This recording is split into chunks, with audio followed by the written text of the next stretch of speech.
Welcome back to Bruce Hurstfield State Championship on a Monday in the 4A baseball. Excited to be in Southern Utah. Devin Dixon, Paul Ratliff, Caden Formaster here live on KSLSports.com and the Fan Sports Network. And here we go, Game 2. Game 1 went long, and now we're about a good hour late starting Game 2. So everything going to be pushed back a little bit today, but we want to officially welcome you into the Bucks Ace Hardware pregame show. Ridgeline, the 3 seed, Dixie, the 6 seed. Here we go. Let's play some more baseball. Yeah, it's time to get going here on the diamond. Once again, we were treated to a great game in the first game, and a late comeback made by Bear River, then staved off by Snow Canyon. I'm sure we're going to see some more late-inning theatrics and a great game in front of us between Dixie and Ridgeline. This one should be fun. This is a Ridgeline team that comes in 23-4. Already some big wins in the preseason, some big wins in obviously taking their region title. And here they are as the 3 seed. And we've been hearing a lot, Caden, about these guys up there, the Riverhawks, 2 aces on their staff and a bunch of good baseball players. A team that comes in and hits it at a 343 clip collectively. And we've seen Dixie, yes, struggle at times this season, but they fought back in Region 9 play, got a co-Region 9 title. They get the 6th seed by sweeping Crimson at the end of the season. And here they are as the 6th seed, 18 wins and 9 losses, but 9-3 in a tough Region 9 this year. Yeah, that's a tough region up there. That's one thing that I would say that these two teams have in common is they come from tough regions.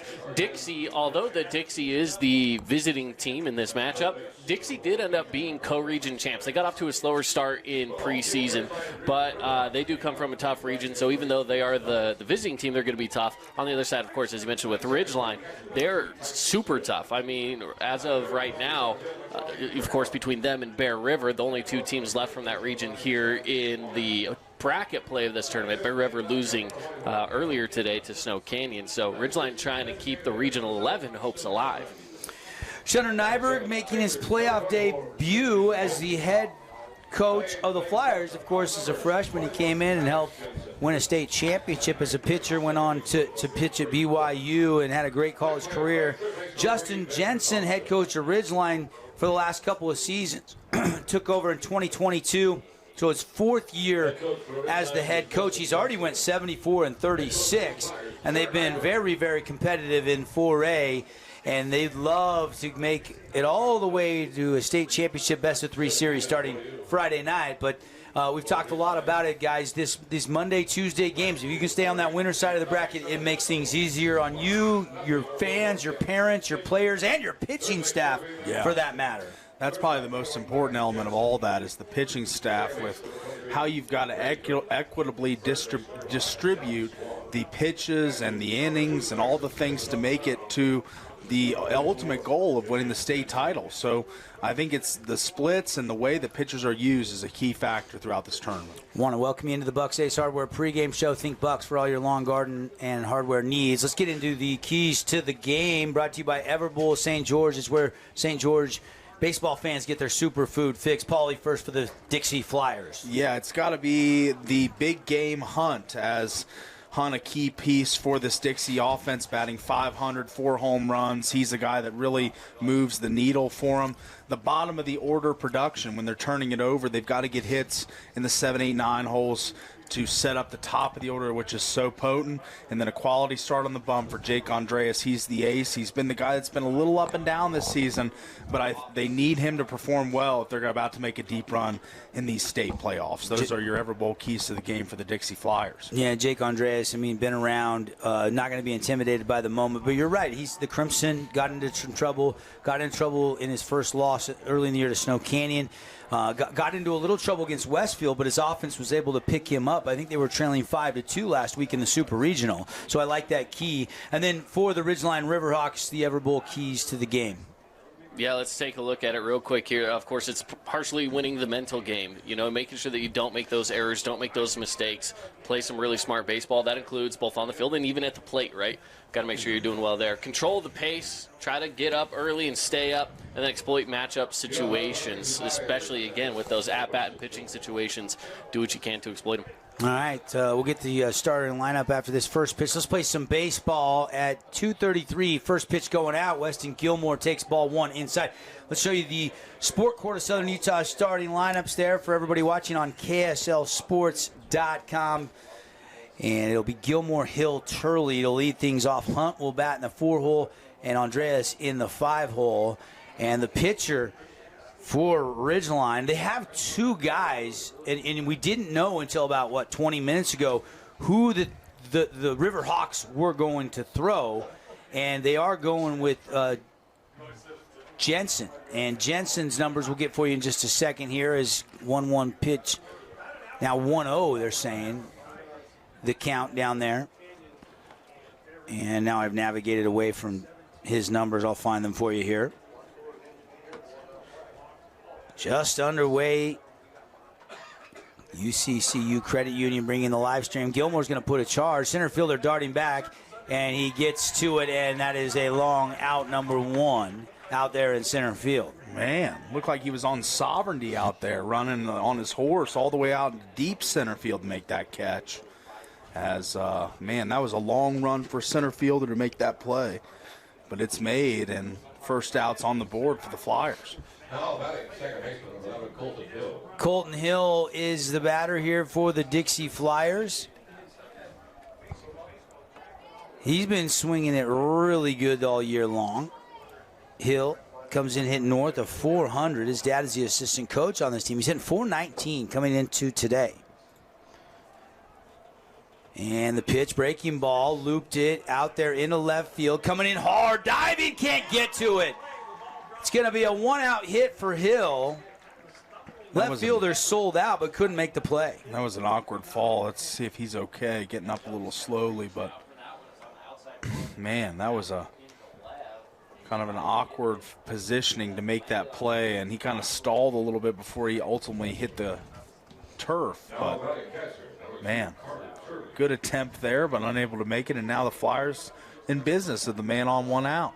Ripken Jensen gives up an early hit here. Comes in the numbers for Ripken, a junior, 1.67 ERA, 3-0 record in 10 appearances, and 29 and a third of work, 26 Ks, only 8 walks, so good strikeout to walk ratio. And opponent's hitting just .214 off of Ripken as he rocks, fires, and misses ball 1 here to Carter Turley. Turley, the Flyers catcher, right-handed hitter against the right-handed Ripken Jensen of Ridgeline. Turley hitting .320 in his senior season.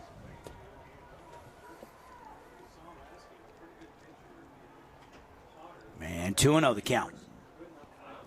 Keeping track of the pitch count all day. Brought to you by Nats on Fire. We'll get the Intermountain Sports Performance radar gun out and see some of the numbers throughout the day. Let's see if we can get radar there. That was an off-speed pitch, 75 miles an hour from Jensen, fouled into the dirt. Jensen going to mix it up a little bit today. He's not a man that relies on one pitch. He's got an arsenal of a few that he's going to debut today, and these Flyer hitters got to be prepared to see all kinds of stuff coming at them.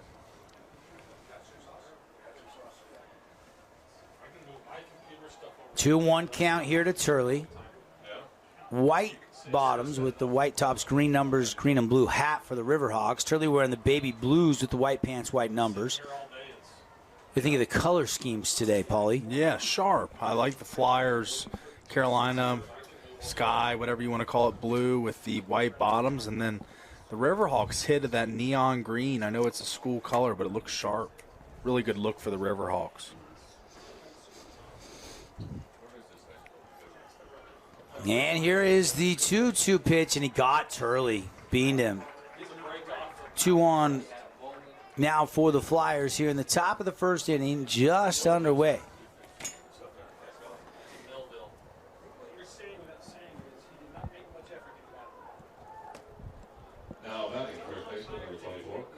Here's Carson Hunt. You know, you're doing something right if you make Paulie and Caden's keys to the game. And Big Game Hunt, boy, oh boy, he hasn't played in a ton of big games until this year, where he has been a star that has broke out in Region 9, hitting 500 on the button coming into this game today. 4 home runs. He's their number 2 pitcher. And I don't even think he's got his driver's license yet, Paulie. Yeah, he just totally bursts onto the scene. A diaper dandy, as Dick Vitale would say. That pitch missing. Ball 1 to Hunt. Just a young buck, but he's definitely going to make his mark on this Dixie program throughout the next couple years, and looking to make his mark this year, of course. But 39 RBIs. Next closest on the Flyers is Turley with 25.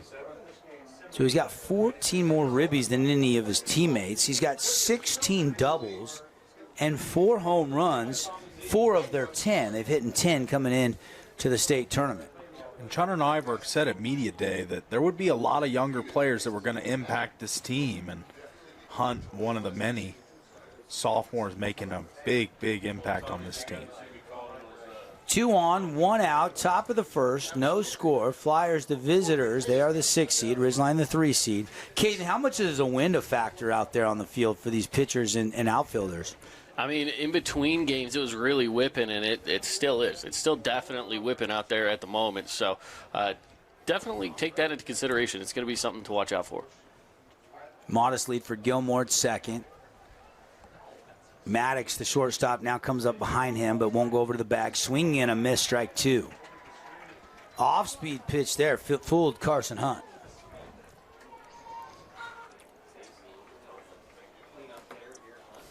With a name like Ripken, you have to be a baseball guy, don't you, Paulie? Absolutely. A great baseball name and one of the greatest baseball players. Cal Ripken Jr. Off-speed pitch, 68 miles an hour. That's the interesting dynamic. We saw in the first game that Snow Canyon won over Bear River. Once they chased and hit their flamethrower, Hayden Potter, they went to a thumber. This fastest pitch was 75 miles an hour. We'll see what Jensen's got, but he's not a guy that I think is going to buzz the tower in the 80s here. 69 miles an hour on that last pitch and pulled foul off the bat of Carson Hunt. And it will stay at 2-2. High school 4A state championship baseball on a Monday presented by UCCU Credit Union on KSLSports.com and on the radio presented by the Boulevard, making your house more like home for 50 years. Pitch 16 coming here from Ripken Jensen, the starter for the Riverhawks. The rock, the fire, and down low, full count. Hunt laid off. Good opportunity here. Just 1 out. I mean, Dixie still has not just the runner in scoring position, not just the runner at first, but with only 1 out. Yes, the double play's in play, but they could be doing some damage. But it could go either way here on the full count. Here comes the 3-2 pitch. Ripken Jensen, righty, inside, lost him. Bases loaded. Came with the fastball, trying to nibble on that inside corner at 74 miles an hour, but he couldn't find the zone. Yeah, just couldn't tickle it there. Was trying to, but just on the outside. And now Flyers got a massive chance here with the bases loaded, just 1 out. And Jake Andreas, who is on the mound today pitching, but he can give himself some run support here, right now, with a hit to the outfield. One of the cool things for Jake is he's playing his senior season with his sophomore sister, Jordan Andreas, who is also probably the number 4 pitcher in this Dixie bullpen. We could see her throw here at the state tournament. She's pitched 20 innings this year of varsity baseball. The only girl playing varsity in the state that I'm aware of, Paulie. Breaking ball. And it's popped up, giving chase, and making the catch. The catcher there, Smith. How about that? Battling the wind and the sun, and he makes the play for out number 2. And it was an out that was needed badly by these Ridgeline Riverhawks, but now they've got a little mojo. 2 outs, Bases still loaded, of course, but an opportunity with one swing, 3 pitches to get out of this inning. And it didn't Here look is that way. Max Larkin. Go ahead, Paul. Didn't look that way whenever the Flyers started getting guys on one after another, but still now just 1 out away. Max, 271 batting average on his sophomore season. First pitch swing popped him up. Third baseman coming in. I don't know if he saw it till late, but he does make the catch, and the Flyers leave the bases loaded. So Ripken Jensen works out of a little bit of trouble. No runs, 1 hit, 3 left on base, no errors, and no score. Wilkinson's House of Lighting scoreboard. Flyers and Riverhawks. Riverhawks will send up their 1, 2, 3 batters. When we come back, it'll be Dolly, Smith, and Clark on the Fan Sports Network and KSLSports.com. Need an appliance or two? AWP's got you. Check out the remodeled expansive showroom, highlighting the Cafe series with colors like matte black, matte white, and modern glass. Make your kitchen stand out. Come see the local boys at AWP across the freeway from the Bloomington Walmart. Own property and want to rent it? Then you need the right team with 13 years of local experience. Aim to maximize your rental income and find quality tenants while keeping turnover low to increase your revenue and truly maintain your property. Learn more at redrockpropertymanagement.com. Create your own relaxing, comfortable space. Boulevard Home offers the guaranteed best prices on furniture, appliances, mattresses, and more. And buy with no interest financing. Shop Boulevard Home, because home is who we are. We love giving back to our community, and over the years, we have provided vehicles for families in need, supported local charities, and helped train our first responders. Dealer Collision, your place for collision repair.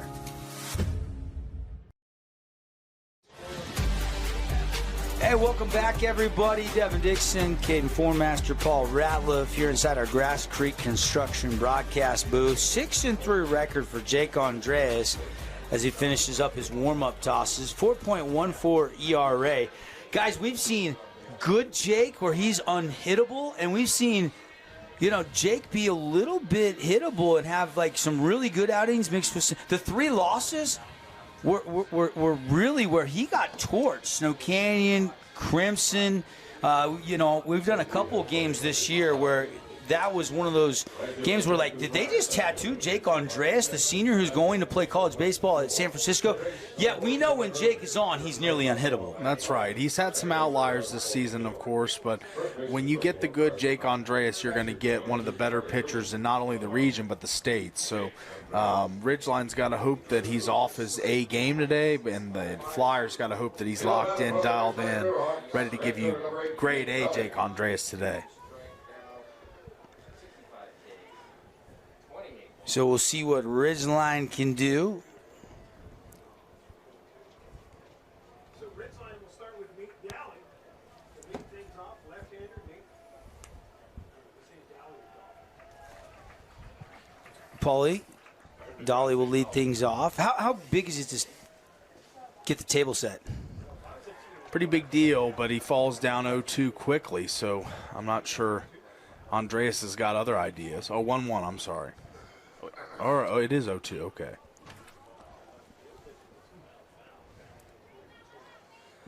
Fouls off another one there. So Jake Andreas rocks, delivers, and that one's going to be low. So it's going to bring the count to 1-2. No outs in the inning. Flyers, Riverhawks tied 0-0. Grounder on the, it goes through the wickets. Gets into the outfield. It looked like Hill might have overran that a little bit, and then it got him on the back leg. That's right. Looks like it actually went 5-hole, buddy. That's a hockey term. That's not a baseball term. The 5-hole in baseball is over at third base, buddy. Okay. I'm just kidding. Inside joke. Well, I did Paulie's joke. I was so mad at Aiden Hill in the game 2 of the Knights. He had a couple go right through his legs. Yeah. And I said 5-hole. Because I'm thinking the 5-hole, 6-hole, right? Like 5 and 6-hole is between short and third. But in hockey, it's the 5-hole. That would have passed the 4-hole. Okay. That's the second base. Yeah. There's numbers for everything There in are life, different aren't numbers. Yeah. there? Yeah. And hit and run here. And fouled out of play. That was Freddie's foul ball. So, Coach Justin Jensen putting the wheels in motion, being aggressive there with Smith. Paulie, is this our Finley Subaru Star Watch player for Ridgeline? This was. He came in leading the team in both batting average, on-base percentage, and fielding percentage. So does it both sides for the Riverhawks. And he's their number 2 pitcher. Smith hitting .434. 25 runs batted in, 1 home run, 6 doubles in his senior season. Andres, chopper to third, glove. They'll throw to second. Got the first, and relay not in time. So they get 1, but they can't turn 2 on a hot shot to third over there. Ethan MacArthur started that play up, but then it looked like he had to double clutch it at second there, and Hill couldn't get the transfer over in time. Still threw it, but a split second late. Would have been nice to have the double play there if you're Dixie, but still get the lead runner, and you got just one man on, one out, so it's still a good play there. Jake Andreas would have liked to have 2, but Again, Jake comes from a baseball family. Dad, integral part of that. Great baseball mind. Mentioned his sister, teammate. And she might be the hardest worker on this Dixie team. I know when it comes to field prep and the pitching mound down at Don Lay Flyer Field that she takes the most pride in that. I've seen that firsthand. I'm sure you guys have too. Snap throw to Hunt over at first, and I think it's Christensen that's this running now at first. Clark is at the plate. And it's 2-0. Get the radar gun out. See if we can get some Intermountain Sports Performance numbers for you here. Got the gun in the booth. This thing works pretty good up in the booth. yeah, it does. Been pretty accurate all game long. So Ripken Jensen, 69 to about 75. He's not overpowering anybody. We'll see where the fastball velo is for Andres here. 84 on that last pitch for a swing and a miss strike.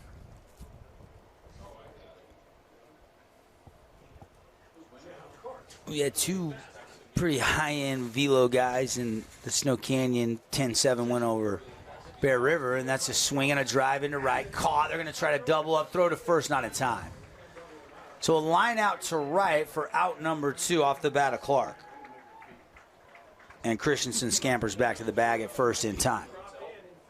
Hard hit ball just right at the right fielder for the Flyers, so not much there can be done there. But Riverhawks still an opportunity here, 2 outs. Time to stage a little 2-out rally. Andreas, the senior. Fastball and foul down the third base dugout for strike 1. Andreas Rule, he's got that kind of imposing frame and figure, and he kind of is deceptive with the way he hides the ball till late in the delivery. Seems like it'd be really hard to hit this kid. And 74 mile an hour. The off-speed pitch there, fooling the hitter, Swan. Swan's another guy that we could see pitch that's had a really good season. And that's why I think some people like Ridgeline's chances because of the pitching. And then you combo that with the team batting average being at 343. You look at that in contrast, Dixie, 326 coming into this game. Team ERA 3.80 for Dixie. Team ERA 1.74 for Ridgeline. And a shot through the left side, that's a hit. Christensen will put the brakes on, stop at second. So 2 on with 2 outs. And the first hit of the game comes here in the bottom of the first inning for Swan. Swan came in hitting 377, so he obviously knows how to handle the bat.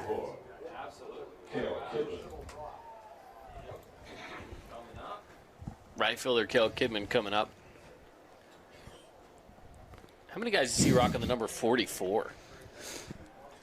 Not too often in baseball. It's not as common a number as you'd think. In basketball, it's a little more common.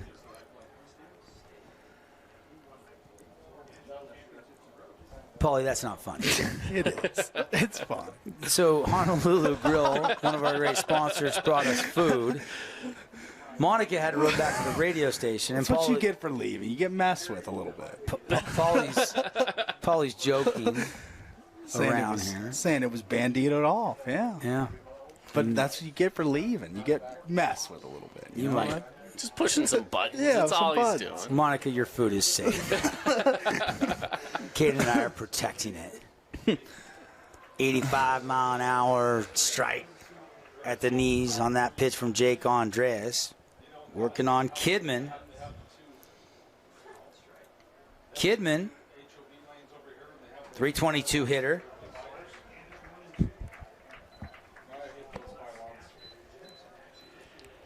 Runners on first and second. Bottom of the first inning, no score. And high from Andres. Runner trying to kind of fake a steal and then trotted back to second. Maybe he's trying to just distract Jake Andres on the mound a little bit. And it's a 1-2 count. Actually 2-2 now. Here comes the 2-2 pitch. Swing and a miss. A Red Rock Real Estate strikeout. Kidman mistimed that one. Was way out in front of it. Dive bombed in the zone there. No runs on one hit. 2 left on base. No errors there. And we are through an inning. No score on the Wilkinson scoreboard between the Riverhawks and the Flyers on the Fan Sports Network and KSLSports.com. Riverton Chevy is more than just a dealership. For over 103 years, our family has proudly served this community because Utah is our home. Through our Everyday Champions program, we celebrate those who make our community stronger. Military, teachers, and first responders, our local champions never pay for oil changes with the purchase of a new vehicle. Thank you for making Riverton Chevy your dealership for over a century. Visit us today in South Jordan or online at rivertonchevy.com. Still the Chevyweight champion. Your child's sports journey starts with the City of St. George Recreation. From their first steps on the court or field to becoming a star player, our youth sports programs are here to develop talents and teamwork skills. So get out and play. Check out all the sports and get signed up at sgcityrec.org. From bold statements to subtle compliments, Wilkinson's House of Lighting will help you more fully enjoy all the different spaces in your home. Find us online at shopwilkinsons.com or come in and see what's new. 88 East, 1160 South, just off Main. Hey St. George, this is Brian. I'm the new owner of your local Everbowl. Looking for a delicious, nutritious meal? Come to Everbowl. Our acai bowls are packed with superfoods to fuel your day. And it's where Region 9 sports fans fuel up. Today's game is brought to you by Appliance Wholesalers Plus, Bucks Ace Hardware, Dealer Collision, and Finley Subaru. Back live here at Bruce Hurst Field. Game 2 of 4 today inside the bracket play of the 4A State Baseball Tournament. It's been, 6 or 7 years since we've had a game down here or hosted down here at Utah Tech University. Field looks great. Weather is great, except for about a 20-mile-an-hour wind with gusts 27, 28 probably right now. Paulie, I'm not a meteorologist, but that's my best guess. Yeah, I would assume you're somewhere in there, right on the button, maybe. It's blowing straight across the diamond from right field all the way to the left field. So really, anything left center, down the line and left, you could probably get one out of here pretty quick with the charge. Be a little more difficult for the left-handed batters trying to pull the ball out to right. Ripken, Jensen, pitch, swung, hit out into right field. Nice job there. Just going the other way was Marcus Benson and just flared it into right field for a sharply hit single. Second hit of the game for the Flyers. Yeah, nice piece of hitting there from Benson as he navigated that ball right into right field, dropped it into a safe zone between the second baseman and the right fielder. It's just a great-looking piece of hitting there. decent crowd for the morning game, and a good contingent of Flyer fans are here. Ridgeline's traveled pretty well. Obviously, Paulie, the crowds will build as we get deeper into the week, but still a solid crowd. Yeah. And I've kind of got used to good crowds here at Bruce Hurst because the attendance at Utah Tech this spring has been tremendous as they just played their senior and final home game yesterday here at Bruce Hurst. Swinging a drive, and this could be an extra base hit into the alleyway in left field. It gets down. Runner will advance over to third, and it's going to be a double for Wright. 2 on, and nobody out, and the Flyers got a little something cooking here in the top of the second inning. More than just cooking. They have that table set. Now they're ready to eat. So now it's time for the hitters in the order to drive some runs in, as we got a 0-0 ball game right now, but I feel like the seal's about to be broken as the Flyers starting to see the ball well here in the second inning. Hudson Wright is a freshman. Carson Hunt is a sophomore. They got some young guys that are really bright futures, and the future is now for Chunner Nyberg, skipper of the Flyers, as Wright rips a double. And here is Crew Pryor. Crew, 271 batting average this year, 16 hits, 6 RBIs. He's just a sophomore, so he's another underclassman. Breaking ball, trying to fight back over the inside corner and just missing. And it's now 1-1. No score, but the Flyers threatening here. 2 ducks on the pond with Benson at third and Wright out there at second. Ripken Jensen trying to paint the outer half, and he does on the edge for a called strike.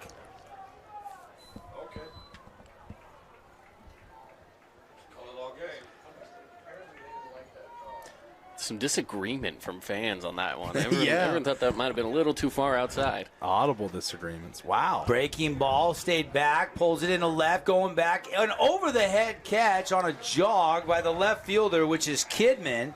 And they will tag from third, and it ends up going down as a sac fly. And the Flyers strike first on a Crew Pryor outfield sac fly to left. And Pryor, if he just gets not as far under that, that's out of here. I mean, that was a good strike of the ball there, but just unable to find its way out of the park, but deep enough to get a run in on the sac fly, like you say.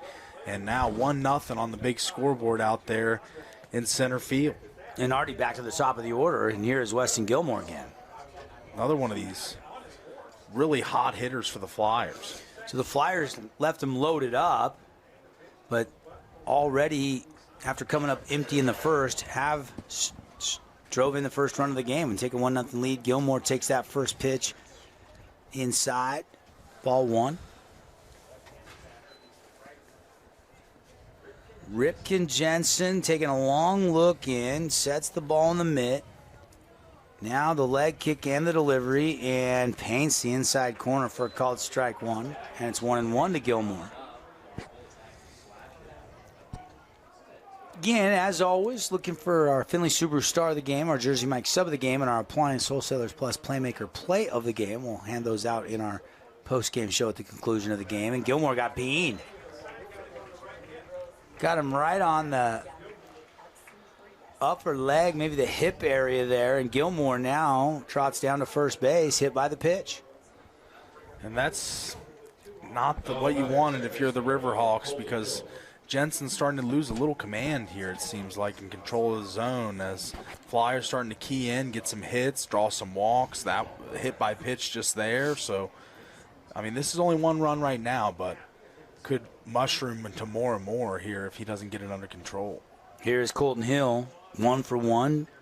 Got the first hit of the game back in the first, but got stranded. Breaking ball, and it doesn't quite get back over the plate. Ball 1.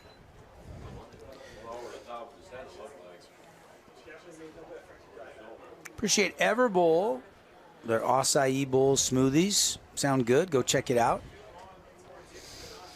That's where St. George gets their superfood fix. And that one's pulled, and this one get down the line past Kidman. 1 run will score. They'll send the runner from second, then put up the stop sign. It's 2-0 Flyers, an RBI double for Hill. And Colton Hill throwing up the celebration to the dugout, and his boys loving that because he just delivered a huge hit for his team. And now they still are in threatening position here. 2 runners in scoring position, 2-0 ball game, and they're starting to get to Jensen a bit.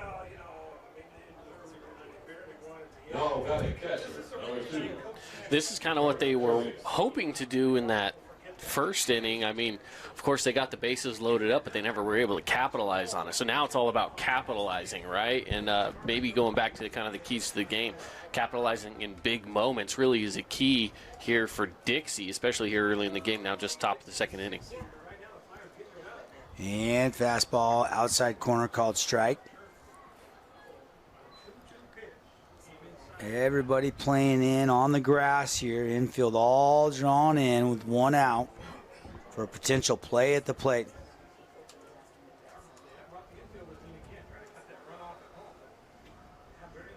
Here's the windup and the pitch. And swung and driven into left field. This one's going back. Turned McKibben around, but he got to it. And that'll be another sac fly, 2 outs, and a 3-0 Flyers lead. Flyers manufacturing runs here as 2 deep sac flies have resulted in 2 quick runs for them. Now 3-0 on the scoreboard, and we're moving along just fine. If you're a Flyers fan, for the Riverhawks, you got to get out of this inning now as soon as possible. Can't let them draw another one across home plate. But Carson Hunt batting .500 with 4 home runs, not the guy you want to see coming up right now if you're a Riverhawk fan. Dixie and Ridgeline, all Flyers here early on after they left them stranded with the bases loaded. They have bounced back in the second inning and have capitalized now. 3 runs on 4 hits. Do have 1 error, but it hasn't hurt them. And it's early on here. And the ever dangerous, super sensational sophomore Carson Hunt ready to go to work. And he popped him up. The wind's going to probably start spinning that one, but he's got a beat on it, and that'll do it for the inning.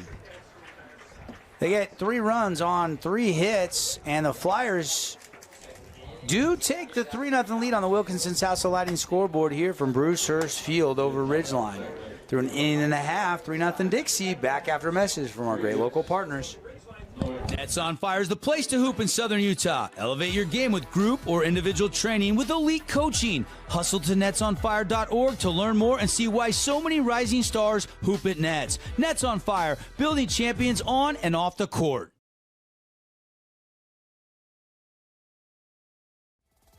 House of Jump is Southern Utah's only indoor trampoline park and your only place to jump, dunk, and dodge.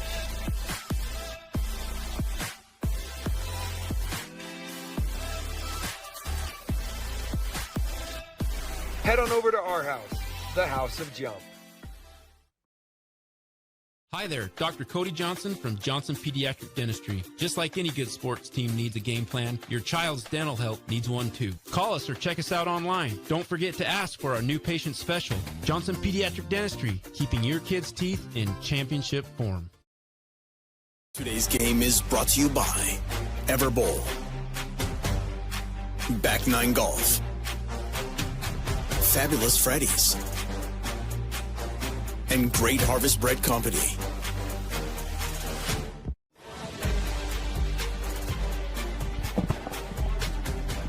Back here at the yard. Windy. Wind has even kicked up a notch or 2, I think, since we finished that first game. And probably, guys, knowing Southern Utah late spring, probably won't slow down until 7 or 8 o'clock tonight. Yeah, those flags out in center, right center field are blowing really a lot now, a lot more than the beginning of the game where they were just kind of swaying left and right. Now blowing pretty vigorously out there. Wind going to play a fact. Jake Andres going to work here and missing. Flyers and Riverhawks. Winner will play Snow Canyon tomorrow. Loser will play Bear River tomorrow. In this double elimination bracket play portion of the 4A State Baseball Tournament. Again, missing. And it's 3-0. Andreas needs a strike here. Rocks fires, and 4 straight pitches and a walk. And Hammonds is the board. Houston Hammond. We hadn't seen that from Jake. I mean, first inning, pretty dominant effort from him, but a 4-pitch walk there. And let's see him regain his composure on this next at bat. Hammond is a big kid, too, isn't he? Yeah, big fella. Like 6'4", 6'5". Firmly built. He's only a junior. Yeah. Look at him over there standing next. Well, Hunt's crouching down at first base, but he's a big kid, and Hammond's probably got him by 3 or 4 inches. Probably 30 pounds or so, too. He's a well-built kid. I'm sure football coach has got him, right? Yeah, probably looking for him. Part of that offensive line. That's right. Blocking for Dolly and giving him time to throw it to Livingston. Ridgeline football team's got a pretty high-octane offense. They'll probably be one of the favorites to try to take state this upcoming year. And that one fought off a rocket shot and a Fabulous Freddy's foul ball. Don't forget, coupon books are on sale through Father's Day at Fabulous Freddy, both Southern Utah locations. Check it out. You get 1 free wash when you buy a book of 10. And the book of 10 washes you can choose from any of their washes are 30% off now through June 15th. Swinging a drive up the middle, and that's going to curve and get into the alleyway. Cut off nicely. So it's just a sharply hit single. Pretty good job by Gilmore to cut that off as quick as he could. Yeah, it was a good cutoff effort, but an even better hit there as Jake put that one a little over the plate and taken advantage of pretty quickly there by the Ridgeline Riverhawks. And now with 2 men on, no outs, this is an opportunity for them to draw a run across home plate. And that is Ripken Jensen with that hit. And Ripken, another all-name team guy. Throw him on there. Okay. Diesel Lee, Ripken Jensen. I think those 2 guys very, very worthy of the all-name team thus far. We'll get by the end of the week. We'll get the final 5 names or so. Paulie Ratliff's all-state, all-names team. That's right. We'll give you the honors. Kid and I can help out, but your list, buddy. That's right. I'll have input, and I'll ask for some guidance from you guys if I have a tie or something. How about Maddox? Maddox is good. Broxton was good, too. I like that from the last game. Broxton Gardner was a good one.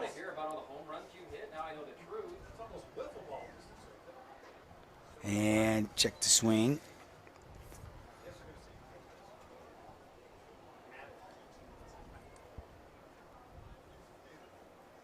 Maddox Jensen, sophomore.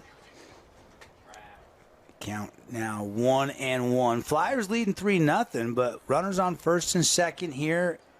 Bottom of the second inning. And they'll bunt and pull it back for a called strike. Didn't like that pitch to try to lay that down. Yeah. Thought about it, but now 1-2, still no outs here. And if you're Ridgeline, I would try. I think that sack bunt is a great idea to move both runners over.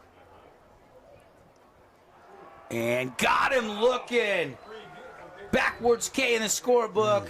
Red Rock Real Estate strikeout for Jake Andreas.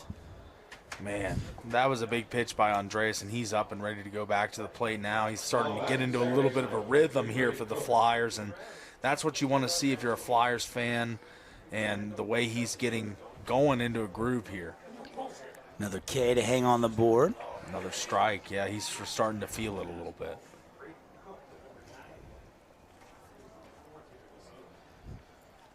And when you got runners on first and second with nobody out, a strikeout is huge for the confidence, right? Yeah. Chopper to third, playable. He'll go over there. MacArthur touches the bag. They get the lead runner, but no throw to first. And quickly 2 outs. Great rebound here from Andreas. It looked as if, the Riverhawks starting to get some footing in the batter's box, get a couple hits, get some guys on base. Then Andreas, aware of the situation, starts to really dial up his best stuff, and now he's gotten 2 straight outs and now just needs 1 more to get out of this inning. Well, and like I said earlier, I was really surprised a couple times that Jake got roughed up because he had such an incredible junior year. He's widely considered one of the best 2 aces in the entire region, and we know how many good pitchers are in Region 9. Yeah. And he's had a couple shaky outings, but it looks like we've got Jake dialed in today, doesn't it, fellas? Absolutely. Yeah, he looks a lot better than I've seen him in the past. And, I mean, he's always looked good. He's a great pitcher as this one goes through. Yeah, shot into right. They're going to wave the runner. Play at the plate. The ball's not cut off, but it's a bad throw. And Gilmore had it sail on him, maybe into the wind, guys. It's good to test the outfielder's arm with this much wind, and it's a 3-1 game. Nate Dawley with an RBI single. They'll probably score that E7 on the throw and give him second base. Yeah, that throw just a little, way offline, but the wind's blowing that way. Where did that ball end up? Toward the third base dugout. Yeah. That's just a lot of wind. You got to adjust for that. It's like that's right. Hitting a tee shot with 20 miles an hour. You got to, if it's rolling right to left, you got to aim down the right fairway, or it's going to end up out of bounds left. Well, if I'm a third base coach for either team, I'm sending all day. It's really hard to get a guy at the plate today, I think. That's why you're not coaching third base. That's right. Outside, that one missing. And you want to know the count here. Andres already at 39 pitches now. This will be 40. Swing and a miss, strike one. And the count is 1-1. Maybe a little bit alarming that Andres over 40 pitches thus far. And working quickly, breaking ball doesn't snap off. He left that one up high and tight, a little too high, and Tyson Smith ducking his head on it. It was pretty close. It was upstairs for sure. I think he was trying to throw like a hard slider. It just didn't have any bite to it. Fastball, lost him. Inside ball 4. Maybe grazed him. You could be right. Yep. And the bases are now loaded, full of Riverhawks. They trail 3-1, but they got 3 ducks on the pond. And the heart of the order coming up here is Clark.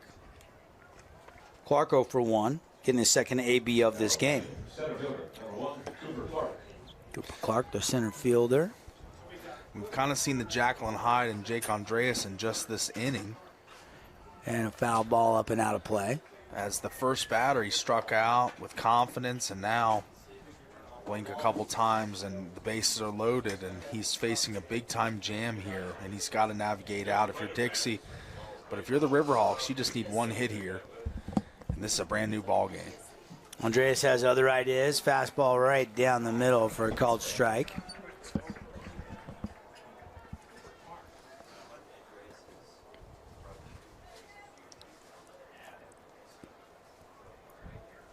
Rocking the fastball again, 87, but missing.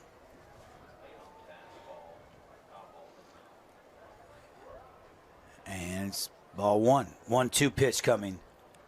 Off-speed pitch at 71 miles an hour. Fooled him with the changeup, guys. Red Rock Real Estate strikeout. And the Riverhawks do get 1 on 2 hits, but they leave 3 on base. Strand some guys, and Jake Andreas navigates, wiggles through that jam, and keeps the Flyers up by 2 here on the scoreboard. Yep, 3-1. Dixie with the lead when we come back to Bruce Hurst Field in the 4A State Baseball Championships. Hey, it's Luke with Udine Associates at American Family Insurance. At Udine Associates, we love insurance so you don't have to. With a quick call, we can get you an instant quote with the right coverages. My team of licensed agents are ready to help you with better insurance from American Family. Give us a call at 435-251-9102. Hi there, Dr. Cody Johnson from Johnson Pediatric Dentistry. Just like any good sports team needs a game plan, your child's dental health needs one too. Call us or check us out online. Don't forget to ask for our new patient special. Johnson Pediatric Dentistry, keeping your kids' teeth in championship form. This cheesesteak is so freshly grilled, you can still hear it sizzling. I can hear it too. Me too. Actually, it's the Well, cheesesteak? grill. Grilled right in front of you. It's a Jersey Mike's thing.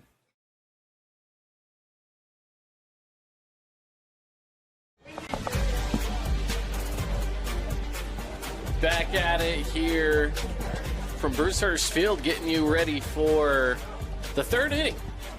It's been a good start for Dixie, guys. I mean, 3-1 lead. They're the 6th seed. They're not in favor. Ridgeline comes in, only 4 losses the entire season, and yet Dixie's jumped out in front. And that was a big strikeout there with the bases loaded for Jake Andreas moments ago. Ripken Jensen ready to go back to work. The right-handed pitcher has that one fouled straight back for strike one off the bat of Jake Andreas, who'll lead off here for the Flyers. It was the 38th pitch of the game for Ripken. So both pitchers' numbers kind of similar as far as total pitches so far through 2 innings. Jake had thrown 3 more pitches than Ripken. And the Riverhawk righty, 1-1 delivery, 1 hops to the backstop. And he kind of tapped himself on the chest like, my bad. How much does the wind affect the pitcher with this amount of breeze blowing? It depends on the pitch you're throwing, right? If you're throwing something off speed with some spin to it, then... Flare down the right field line, twisting foul. Fabulous Freddy's foul ball. Yeah, I mean, if you're trying to throw a changeup, it could have some effect on it. If you're just throwing straight fastball, straight gas, you can break through it well enough. But if you're trying to get something to break, then I think that's why we're seeing a lot of pitches not breaking today, too. They're calling time. That ball stayed probably about 8 feet in foul territory down in the corner, so they're going to go get that. So a quick timeout on the field, brought to you by Luke Udy at American Family Insurance, proud partner of Region 9 4A State Baseball. See how much Luke can save you on your home, auto, or life insurance. Just give him a call, Udy and Associates, your local St. George American Family Insurance agent. Breaking ball, and Jake stayed back, but all he could do was foul it off. Home plate umpire asking for some more baseballs. And he'll get one. Ripken Jensen, hand behind the back, wind ripping against the uniform, toes the rubber, and that one fouled off again. Count will stay at 2-2. Here comes some fresh baseballs. You know, one of the things about Bruce Hurst Field here that's different than a lot of the fields these guys play on is the backstop is a lot further away from home plate as that gets. Oh, 2-2 pitch, and he plonked him. Andreas is aboard. So Ripken Jensen hits another flyer. And now a courtesy runner since Jake is pitching. Yeah, you're right, Caden. That's, you know, we were up at Salt Lake Community College last year, Paul. Not a lot of room behind home plate. Yeah. So if you wanted to, on a wild pitch or a pass ball to try to score, you better have been sure. Yeah. Here, if anything gets away from the catcher all the way backstop, you can walk home. Yeah, that's true. Much shorter distance at Salt Lake Community College than there is here at Utah Tech. And for any high school fields out there, going to be a lot shorter distance as well. Sure. A lot more foul territory here at the Yard, too, than most high school fields. Mm-hmm. Ripken Jensen, fastball down Broadway for a called strike. We're in the top of the third. Flyers leading 3-1. Game 2 of 4 for us today. Earlier, if you missed it, Snow Canyon beat Bear River 10-7. Had a big lead, 9-2. Bear River cut it to 9-7, and then Snow Canyon closed the door. And a pop-up, and this should be easily handled out there in center field by Clark. And Cooper Clark runs underneath it and makes the catch. It's a big out here to get the inning started as Andreas walked and got hit. Or got hit, that's right, and found his way to first. And it looked like another inning that could be table set by the leadoff batter, but the Riverhawks rebound and get the quick out there. So good recovery, and see how the rest unfolds here. Marcus Benson, the batter for the Flyers, and Chunner Nyberg taking over for Danny Ibsen. Really enjoyed Danny Ibsen over the years and thought he did an incredible job. You know, if you wanted a guy that was going to make you a better baseball player and get everything out of you, Coach Ibsen was that guy. And loved sitting in his office and talking baseball with him. And there's a flare into right, could be trouble, getting down the line. It's going to drop. And Franco is going to put the brakes on and stop at second. Thought maybe he could get the third, but didn't want to risk it here with just one out. So runners on first and second. Benson has his second hit of the game. He's 2 for 2, guys. Yeah, Benson really seeing it well, hitting the ball out to right field both times, I believe. So found the way to get it out there, spray it to right field. And now 2 men on, just 1 out, and the lineup ever so potent for this Flyer offense, so let's see what they can do with it. And here is Hudson Wright. Right, the 8 hitter in the lineup. So and that was one of our Everbowl keys, guys, is get some production from the bottom of the lineup, and Dixie has done that today so far.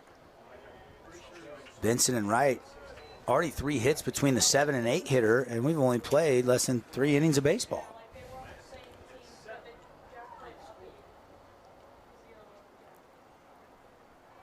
Corner's playing in a little bit, base level. Middle influence back for Ridgeline defensively. There's the pitch outside. And it's 1-1. Devin Dixon, Caden Formaster, and Paulie Ratliff here in the Grass Creek Construction broadcast booth. Again, windy day, about 87 degrees. It's still 87 out there, maybe 90 now. And a swing and a drive. Wind should aid that a little bit, but I think he's got room right there near the track, and he makes the catch. Runner will try to tag, and he is safe at third. I'm not sure why the runner didn't tag from first, but he does tag from second to put a runner 90 feet away. That was a close play at third there. If that ball didn't skip on the third baseman, I think that's probably an out there. He probably picks him off or guns him down at third base. It's about as good as you could ask for from your defense out there, especially in the elements. It's hard on these fly balls, especially out there in left. We've seen a lot that just start to sail towards the line, but you got over, you read it well, caught it, and made the throw at third like you mentioned. I think it was on target, just took a weird hop at the tail end of the play. Sure.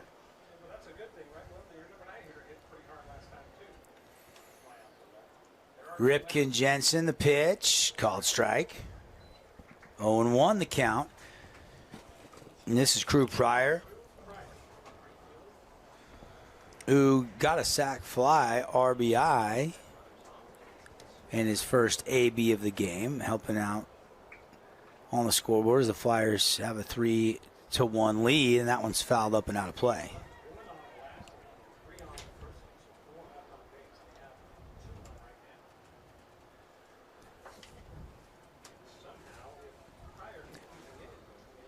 Today's game brought to you by Red Rock Real Estate. Real estate from land, raw land, to luxury homes ready to move in. You can check out everything, all their listings, all their land at redrockrealestate.com. Don't forget to check out their vacation rentals if you're coming to St. George to visit for a little getaway. Need a house that'll sleep 12 with the pool, you can find it. They also have a property management division. So Red Rock Real Estate.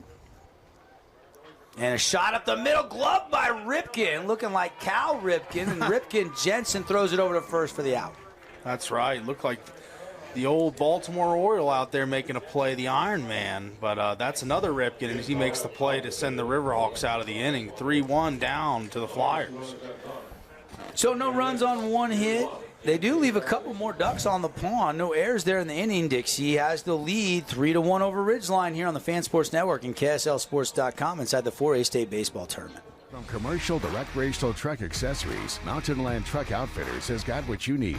Flatbeds, spray and bed liners, lifts and leveling kits, wheels and tires. Mountain Land Truck Outfitters proudly uses a brand you know and trust. And with our experienced, knowledgeable, and friendly staff, your visit here will be informative and enjoyable. Stop into our convenient location in Provo at 265 South 100 West or call 801-225-4637 to get a quote for your fleet or individual truck. Mountain Land Truck Outfitters. You could wander around a warehouse store forever and never find the one thing that could make all the difference. A helpful face? Now that's something to consider. Everything your local Bucks A stands for is written on our faces. Welcoming, neighborly, knowledgeable. When you're in need of a helpful face, visit one of our 3 Southern Utah locations. Today's game is brought to you by Everbowl, Back 9 Golf, Fabulous Freddy's, and Great Harvest Bread Company. Game 2 of 4, and we'll keep reminding you since we don't have a lot of games during this game to update you, brought to you by The Rink. I can't tell you, Snow Canyon did win, and they'll move on to face the winner of this game tomorrow right back here at Bruce Hurst Field. They beat Bear River 10-7. Swing and a miss, strike 2 quickly here. I also can tell you our look ahead now is supposed to start an hour from right now. That's not going to happen unless we really go into a pitcher's duel here and get a bunch of strikeouts quickly. Desert Hills and Crimson will square off next, but probably going to be after a 5 o'clock start because we were about an hour late starting this game with all the runs scored in that early game. Check swing. Did he go? No, so it's 2-2. This is Swan at the plate, who's 1 for 1. Ripped one through the 5-6 hole between shortstop and third. This time he goes out to hit right, and it is caught on a line drive out there and right by Crew Pryor. And quickly, another out for Jake Andreas, who seems to have settled in a little bit. Yeah, it looks as if Jake's kind of got his footing under him now. He looks good. Yeah, he's pitching to contact. He's getting strikeouts. He's doing all the things that he does well. So I think he's found his groove once again. I want to remind everybody, Sport Court of Southern Utah got a cool $5,000 scholarship to give away. Kate and I were talking about this the other day. You've been gone while we were putting this all together, but the application for parents or teammates, or if you're an athlete and you're a senior and you have a 3.0 GPA and you play at least one varsity sport and you're very involved in your school, you can actually nominate yourself. There's no criteria. Coach does not have to nominate you. Chopping at wood, and that one's drilled down the line and left, and it's going to be a nice, deep single down the line. Pretty good job getting that in to hold him to just one bag. That's what I was going to mention. Let's talk about the throw in there because that was just as impressive as the hit was itself. So 2 good plays there. One, the swing of the bat. The other, the throw in just to keep it a single. Gilmore out and left. Raced down the line. It was probably 10 feet fair. Yeah. Cut it off on a hop and then threw a rocket to second. And Kidman was like, I'm not going to challenge him. And he's throwing back into the wind, too. 3 flags out there in center field. You got the Utah State flag, the American flag a little bit above, and then a Utah Tech Trailblazers flag is the 3rd flag out there, if I'm not mistaken, guys. 4 numbers retired here. Ian Kinsler, Brandon Lyon, Brad Thompson, and Logan Porter. Number 3, number 9, number 25, and number 46. I should have done some trivia on that. Could have gave away some free Honolulu Grill, one of our great sponsors. Yeah. By the way, Honolulu Grill coming up clutch. I want to thank those guys, one of our great partners, providing us some lunch here in the broadcast booth. And when you get hungry and need lunch or dinner or a family gathering, it's all good at Honolulu Grill, 7th South 7th East, not far from Bruce Hurst Field. You could walk there. Paulie was going to walk there. He was getting so hungry. That's right. Monica showed up just in the nick of time before I started walking. How did your joke age on the text thread, Paulie? Not well. She didn't like it too much. Yeah. And breaking ball doesn't snap off. And it's 2-2 count here. This is Hammond.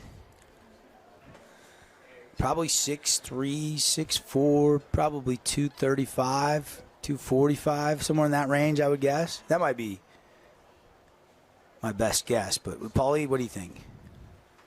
I think you're pretty close. Big kid, strong kid. Definitely in that 230 range. If you looked up the Ridgeline Riverhawk football roster, I would be surprised if you didn't see Hammond on it. Yeah. Love it. 3-1 Flyers, 3 runs on 5 hits, 1 error. 1 run on 4 hits, no errors for the Riverhawks. Jake Andres breaking ball just stays inside, and he lost him. So walking Hammond. And 2 on with 1 out. Now batting pitcher, number 24, Ripken Jensen.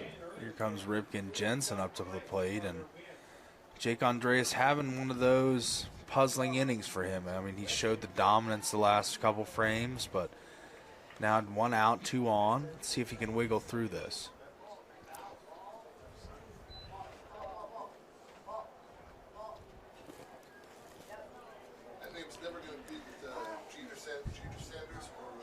Want to thank some more of our sponsors. Dealer Collision Center, our big hit sponsor, proud sponsor of Region 9 Athletics and the state tournament. From minor collision to major accidents, Dealer Collision will repair your vehicle right.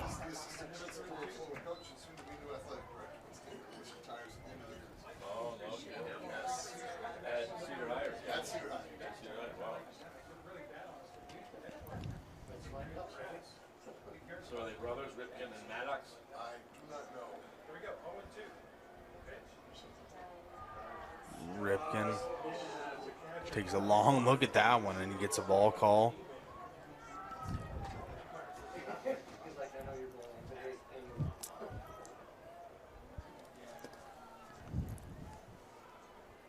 Jake Andres ready now. Here's the 1-2 pitch from 60 feet out. It's popped up into right center field.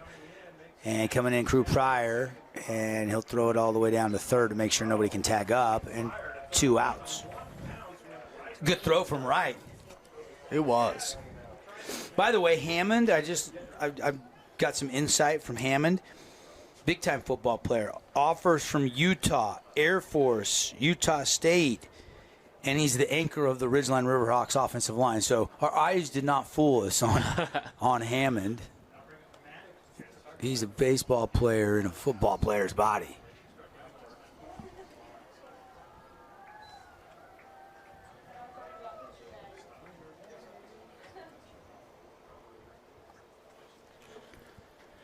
He's definitely a force down there. You can tell that's a Division I athlete when you look at him.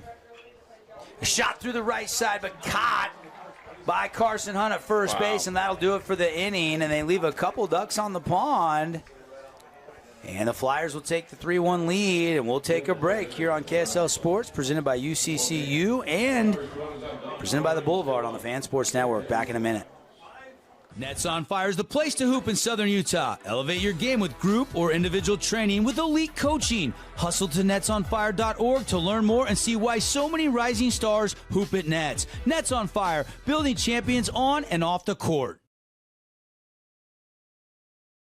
At Grass Creek Construction, they put their heart and integrity into every build. Their team is committed to delivering top-quality commercial projects that stand out. Integrity is their competitive edge. Building with passion, building with purpose, proud sponsor of local sports.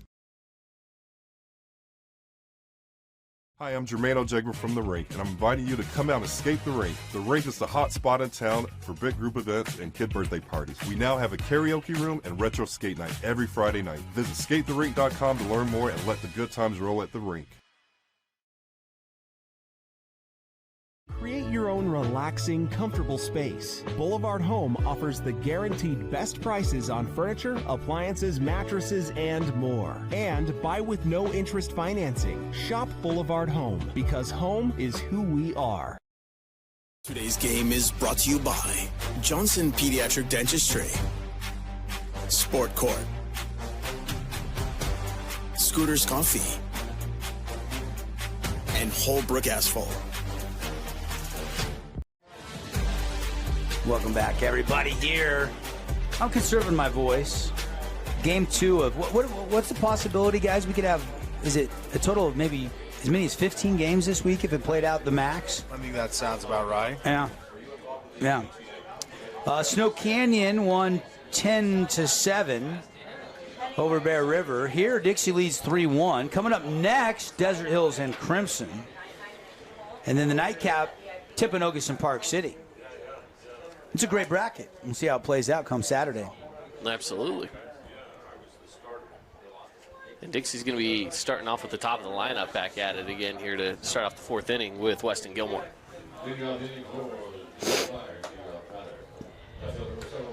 Weston Gilmore set to lead things off for Coach Chandler Nyberg and the Flyers offensively here. And first pitch, swing and a miss, strike 1.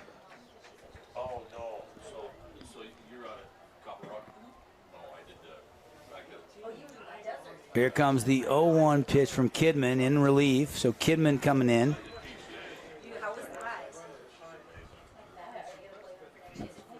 We'll get you the final box on Jensen in just a second here.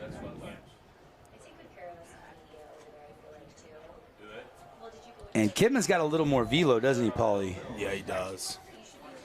3 innings, 5 hits, 3 runs, all earned, walked 1, and no strikeouts for Ripken Jensen. 89 from Kidman there on the heater. It's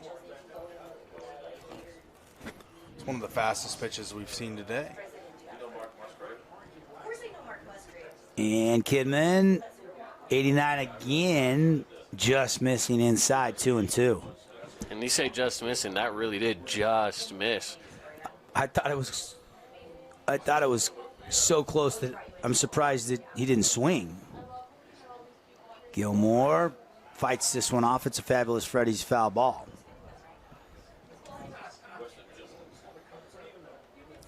Three-one Flyers, top of the fourth inning here, live at Utah Tech University, home of the 4A state championships in baseball. Softball will start tomorrow up at Spanish Fork, and then the championship series will be over at BYU this weekend.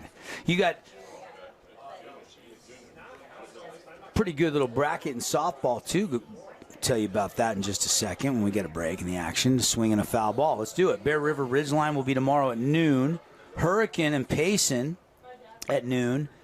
Desert Hills Logan, and then Cedar and Westfield. Those are your 4A state softball games. KSLSports.com will have all of the 4A softball live streamed for you as well. You're home for all the state championships. We actually covered a game that Desert Hills played in against Crimson Cliffs. That's a really solid softball team. They've got 2 UConn commits and Lulu West and Riley Green. I think they're primed for a deep run in this softball tournament. Well, and if you remember last year, it was them and Bear River won state, and they're the 1 and 2 seeds. So will we get a rematch? We'll have to wait and see.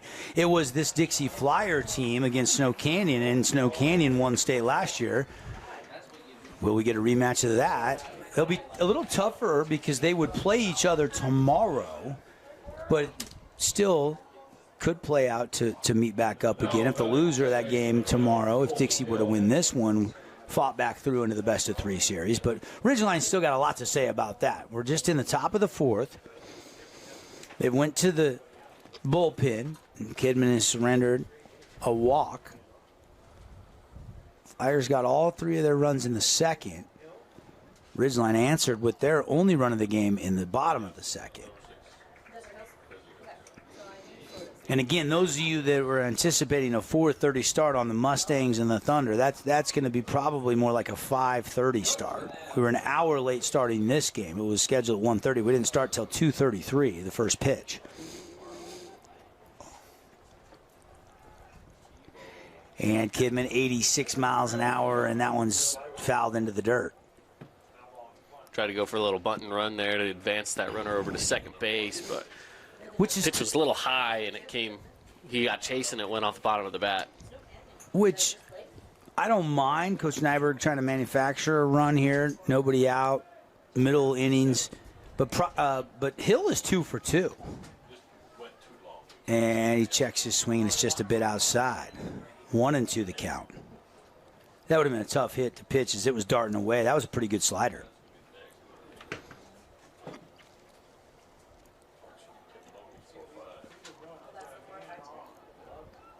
Snap throw over to first.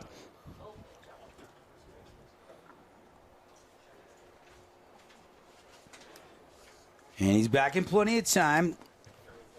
12 pitches in relief so far for Kidman here in the top of the fourth inning. And there is a beautiful pitch for a called strike and punch him out. Red Rock Real Estate strikeout. Down goes Hill. 82 miles on the gun for that pitch. And took a little heat off it, didn't he? Yeah, he did. Took a little notch off and proved to be effective. Froze him. Here comes Carter Turley.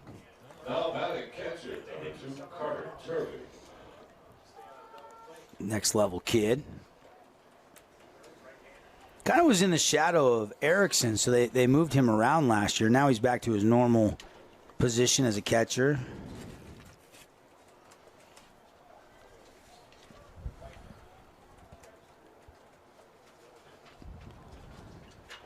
And a chopper to the left side, and it gets through. Right past the glove of the third baseman, Thompson. And the runner will get all the way from first over to third, and he is safe. So runners on the corners with 1 out. Stretching that play from second to third. What a bold move there, as that throw was just not nearly in time. And 89 miles per hour on the pitch on the gun, and just lifted to the outfield for to get the Flyers with runners on the corners now, and they've already got a 2-run lead in this game. This is a potential danger zone for the Riverhawks here. They can't allow a hit. Probably E5 there if you want to score it a little bit tougher. I thought he was going to get to it and looked like it just went under his glove. Yeah. Carter Turley, the University of Hawaii commit, he wants a hit, and I could see the argument there. I don't know if it touched the mitt. Did it touch the mitt, Paulie? I still think I'd probably lean air.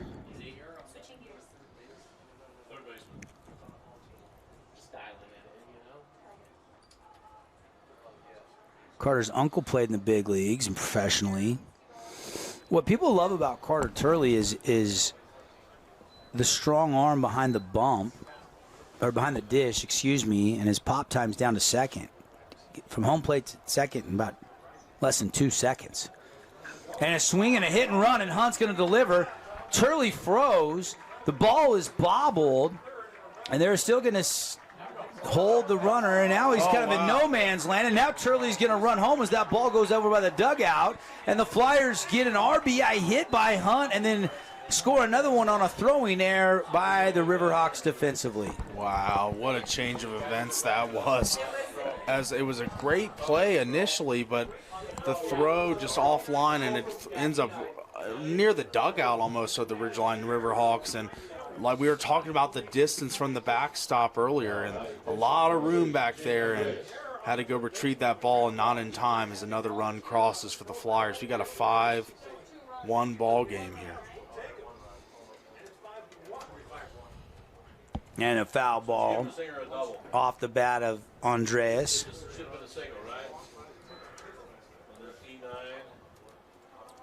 Flyers opening up a little more breathing room here in the 4th inning. They put the score on the wrong scoreboard here in the ballpark. It's 5-1 Dixie. Now they're fixing it. We'll get that fixed. Just a little button error. I do it all the time on my computer. Paul doesn't have an iPad anymore because he left it in Virginia. Oh, no. Not a shocker, Caden. Chopper, shortstop over, and 6-3 the put out for out number 2. Runner does get from second down to third. That's Hunt. I was waiting for when that was going to make the broadcast. Whether it was the first game, the second game, maybe the third game. Well, I just noticed when you got here, I'm like, where's your iPad? I left it. Well, I left it in Virginia. It's in Virginia. There you go. Shocker. Anybody that knows Paulie knows. Look at Monica. When she heard that, she was shocked. Yeah. No. Yeah, she knows. Her jaw's on the floor still. She's got to pick it up. Yeah, we got time called. Ridgeline, the coach is hustling out of the dugout, and he'll bring everybody in the infield in. Flyers lead 5-1 here in the top of the 4th inning. 5 runs on 5 hits, 1 error. 1 run on 4 hits, 2 errors. And Chandler Nyberg talking with Larkin and Hunt. Jagan Levitt talking with the field umpire over there on the first baseline.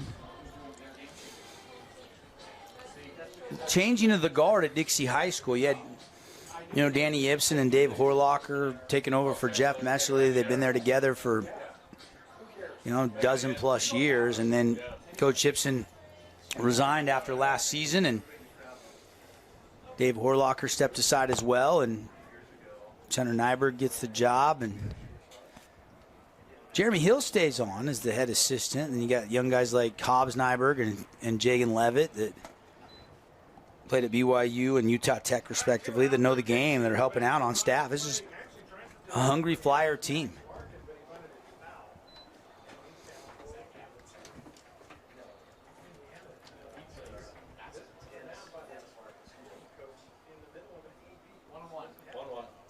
One and one the count.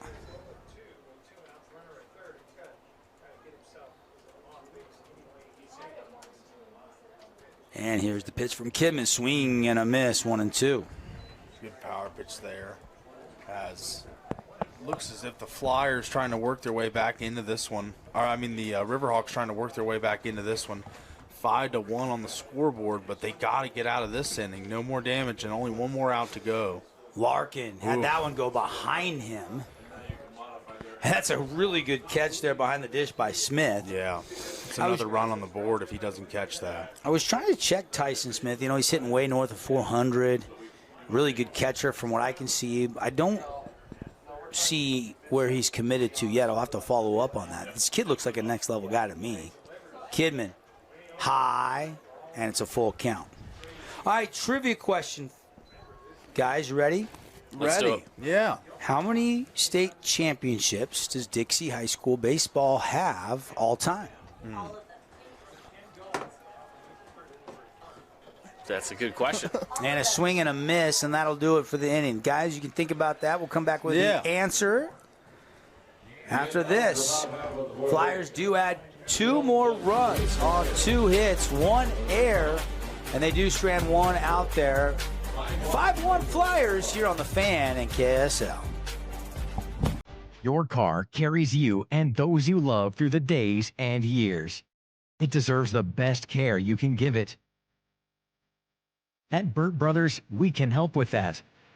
We've been doing it better than anyone else since 1991, and we'll keep doing it to get you through all the important moments on life's roads. Because cars are more than how we get from here to there.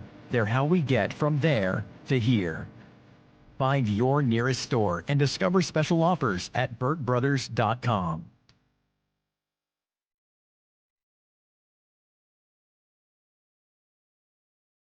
Hey, it's Marco from Coral Canyon Golf Course, inviting you to play the course with the best backdrop in southern Utah. Make sure you get out and experience great golf for a great price at Coral Canyon. Visit coralcanyongolfcourse.com or call us at 435-688-1700 for your tee times. Today's game is brought to you by Findlay Subaru, Honolulu Grill, Nets on Fire, and Intermountain Sports Performance. Hey, welcome back, everybody. Did you get the right answer? How many baseball state championships do the Flyers have all time? Of course, Dixie, the oldest school in southern Utah, opened in the early 1909, if I'm not mistaken, 1911. The answer after this pitch is a called strike at the knees, and it's 0-2. Jake Andrea still out there pitching for the Flyers. The answer is 5 state championships. Their latest was in 2015. Won it in 2004. That was when Chunner Nyberg was a freshman, and I was just starting broadcasting when this freshman came in, and now you scroll forward to 21 years later, and he's the head coach of the Flyers. They won it in 82, 1985, 1993, 04, and then 2015. Of course, runner-up last year to Snow Canyon. That was second place, but I don't know how many second places they have all time. Yeah. That would be the follow-up trivia answer for 500, Alex. Well, thanks some of our great sponsors bringing you the game today. AWP, you see the local boys, the playmakers in the appliance business. That's a foul ball. It's going to get out of play down the third baseline. It's easier than you think to buy direct, get great quality. GE, Samsung, they're across the freeway from the Bloomington Walmart at Appliance Wholesalers Plus. You know my favorite thing I've gotten from Appliance Wholesalers Plus is over the years? What's that? They sell, last summer I went in there and they have the little pebble ice makers. I was actually going to say, was it an ice machine? My kids use that more than they ever use anything else in the appliance. Certainly more than the washing machine or the dishwasher. I can attest to that. Is that you they running got those too, though. Yeah, I run those. You run those. Oh, yeah. 2-1 pitch, or 3-1 pitch, lost him. Nate Dawley is aboard, quarterback.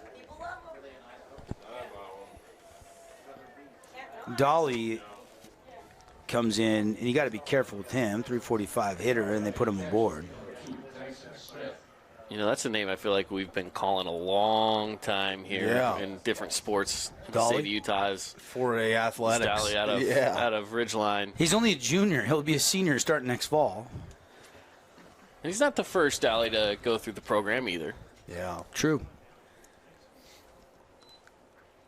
There was a guy that played for Kansas that seemed like forever. This guy named Perry Ellis. I don't know if you remember him. I do remember. I do know Perry Ellis. But he was on. It felt like Kansas forever. Feels like Dolly has been with Ridgeline for a long time. Yeah. Just because he's made such an impact in every sport he plays in. I kind of feel like McKay Wright is the equivalent of that in Region 9 because he's been at Crimson. He's just everywhere. Yeah. Both of those state championships they won. Yeah, that's right. Of course, everybody gunning for somebody not a Region 9 team to win it. The last time a non-Region 9 team won a 3A or 4A state championship was 2013 when Grantsville won it. High fly ball in the center field going back, Gilmore, and he gets to it, and he makes out number 2. So Smith lines out. Dolly will have to stay put at first base. Andreas now at 77 pitches, guys. It's getting up there. He's still got some time in him. I mean, this game moving relatively fast for Jake Andreas and the Flyers. I mean, they're getting in and out of innings pretty quickly. And we're in the bottom of the 4th, so he's got 3 more frames to do a complete game, 77 pitches. I think it's doable. 3 2/3 work to this point. 4 hits, 1 run. It was earned, walked 4, and he struck out 4. And that's another pop-up. And Gilmore camps underneath it and grabs it. And so Andreas works the bottom of the 4th.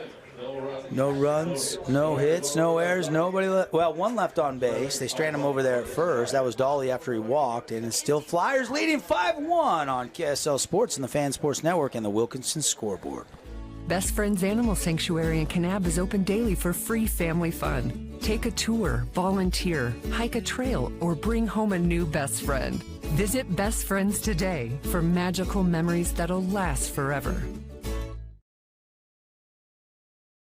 Create your own relaxing, comfortable space. Boulevard Home offers the guaranteed best prices on furniture, appliances, mattresses, and more. And buy with no interest financing. Shop Boulevard Home, because home is who we are. Hey, it's Marco from Coral Canyon Golf Course, inviting you to play the course with the best backdrop in southern Utah.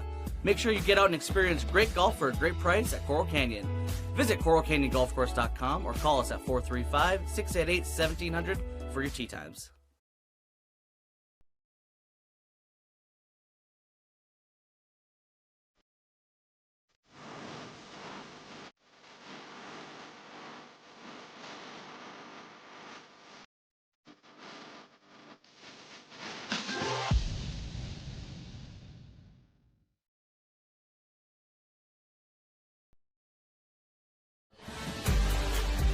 Back live here at the Yard, Utah Tech's Bruce Hurst Field. You guys ever met Bruce Hurst? No, never can't say I have.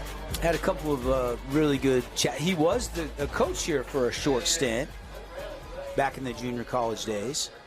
Of course, know a lot of his nephews really well and work with them around town. It's funny because they're all in the hardware business, right? Some of his nephews have Bucks Ace Hardware, and a couple of his other nephews run Hurst Ace Hardware. So Bruce actually lives in, I think he's got a ranch up in Colorado now. He was coaching and doing a lot of stuff with international baseball and was living in Arizona, but now I think he's back in Colorado. From Flood Street to Fenway. Would have been the 86 World Series MVP, wouldn't he, guys, if it wouldn't have went through Buckner's leg? There's a shot off the bat of Benson, and it's foul by inches down that third base line. I agree. He probably would have taken home. You guys weren't alive in Wasn't 86, were alive. you? No. Nope. Me and Caden actually born in the same year. Yeah. 93. Monica wasn't even alive either, was she? Oh, was she not? That's funny. I remember she was already babysitting. I was 7. 7. I remember that play, though. I remember watching that game with my dad. Probably one of the oldest memories I've got. Of course, it doesn't hurt that you've seen the replay a million times, over the years. Y'all are still young. Ed Rogers, our PA announcer, is like, you guys are all young over here. Where were you, Ed, in 1986 when... 86? Oh, I wasn't born yet. Because Never mind. there's a strikeout for Kidman, 1 away here in the 5th. 86 series. Hurst had already won earlier in the series. He comes back on short rest, pitching, and then that ball gets through Buckner's legs, and he would have won 2 games in the series and probably been the MVP. Instead, that curse lingered around till 2004 It's funny because Brandon Lyon, who played here at Dixie Junior College, was drafted by the Blue Jays, but in the year after his rookie season, he gets traded to the Red Sox. Well, the start of the 04 season, he got traded for Kurt Schilling and the Diamondbacks. Bloody sock, and that's the year, of course, October of 2004, they broke the curse of the Bambino. Kidman, 2-0 pitch coming here. Check the swing, but it's a strike anyway to Hudson Wright. Wright 1 for 2. Kidman in relief. That was his 31st pitch of the afternoon, as it's almost 4 o'clock. Again, those of you wanting Desert Hills Crimson, it's going to be probably about an hour late starting. I would anticipate probably a 5:15, 5:30 start at the earliest, depending on the length of this game. Inside and maybe a little upstairs from Kidman. 89 he touched on that last pitch. 89, 89, 82 so far this at-bat. The 82 was probably the slider, wasn't it, Paulie? Yeah. Fastball, drip back past Kidman into center field. Wright's got a multi-hit game. The freshman coming up clutch. How about that, guys? Yeah, that's big time. The freshmen and sophomores on this team that are already contributing at a high level. Chunner Nyberg's got to be smiling from ear to ear just with the production he gets. But another... Well, I don't know if he's smiling, but he's clapping his approval down there at third base. Yeah, that's right. One or the other, right? Known Chunner and Hobbs and Jesse, and of course their dad Brent Nyberg played wide receiver at BYU back in the glory days. Chunner's got a brother, well, and Hobbs and Jesse too, coming up through Jed. He's a half brother. That's going to be a big kid. I think he's a 7th or 8th grader now, if I'm not mistaken. He'll be coming through Dixie High School the next couple years. Kidman missed. 1-0 pitch coming here, and that one sawed off, fouled. 1-1 the count. Hitting some really high velocities right now. 87, 89 the last two. Really starting to dial in. Well, the numbers on Kidman, 1.38 earned run average. Bunt showed, whips it back, and it's a strike anyway. 2-1 record in 9 appearances. Kidman 20 and a third of work. Opponents are only hitting 132 off of him. But Flyers have gotten to him a little bit here since he came in relief. Kidman's given up 2 hits and 2 runs. Struck out 3 and walked 1 so far since entering this game back in the third. And your 581 is correct because they just got that base hit. Or he came in to start the third. So that's correct. 2-2 count here for Pryor, Crew Pryor. Right fielder, swing and a miss, got him. Red Rock Real Estate strikeout. 88 miles an hour on that pitch.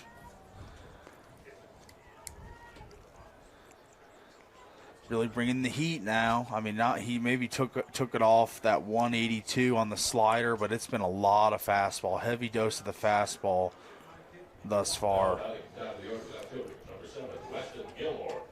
By the way, we were talking about Chunner Nyberg and Hobbs and Jesse and the whole family. Got to give a shout out to Grandma Sue, who's listening to the broadcast. And a throw over to first, and Wright diving back's going to get up. He's going to go to second. He's going to keep cooking. He's going to third. The throw will not even come in. And now finally it does. An easy 2-bag throwing there for Hudson Wright, showing you the wheels. That's when pickoff attempts go wrong, man. I mean, just so many throwovers and stuff, and sometimes just pitch to the plate, not worry about the runners on base, and instead of being at first, he's at third in scoring position. The Flyers looking to add on here with 2 outs.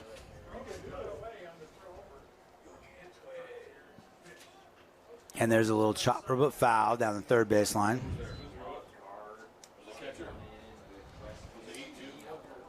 Well, Kidman's got the velo to be a next level guy, doesn't he? Yeah. He's touched almost 90 just about every pitch the last 5 or 6. Everybody's got a 2.4 ERA or lower except for Dolly. And there's a play at the plate. The tag is in time. I don't know. That was close. That was close. Ball got away. They throw it to the catcher, and they say he is out. Oh, just missed on the replay. I thought he swam out of the way of it, but oh, that's a tough play to make. I thought at first glance he got him, but if we had a replay, I mean, I'm sure it's really, really close. Yeah. So that'll do it. Flyers were trying to add another run, but the play at the plate called out. And we move on. Flyers leading 5-1 on the Wilkinson's House of Lighting scoreboard. Welcome to the Back Nine. We bring the world's best courses to you. Elevate your game at any time with 24/7 access to top-tier golf technology and expert PGA instructors available. Back Nine Golf is a place to improve your swing for all ages. Join us today. Need an appliance or two? AWP's got you. Check out the remodeled expansive showroom, highlighting the Cafe series with colors like matte black, matte white, and modern glass. Make your kitchen stand out. Come see the local boys at AWP across the freeway from the Bloomington Walmart.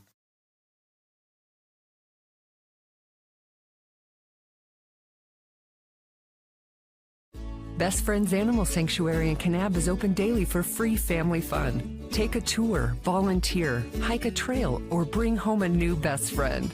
Visit Best Friends today for magical memories that'll last forever.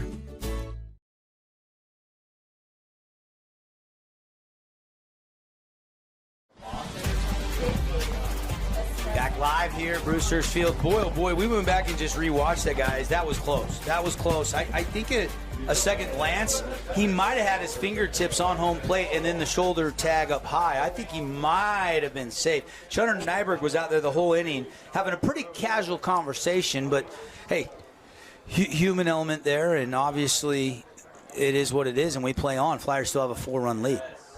Yeah, that's exactly right. There's nothing you can do about it. You just continue to play the game.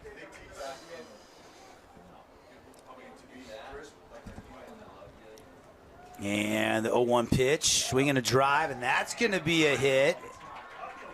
And going to take a big turn, put on the brakes. That's the second time in left field that throw has been amazing to second base to hold that runner at first. Love seeing that. By the way, I can tell you, we were talking about earlier college scholarships. We were talking about the big guy for Ridgeline that anchors their offensive line, getting all these offers. Nate Dolly just picked up another quarterback offer, and he's still got a senior season to go. UC Davis just offered him. So he's starting to get some.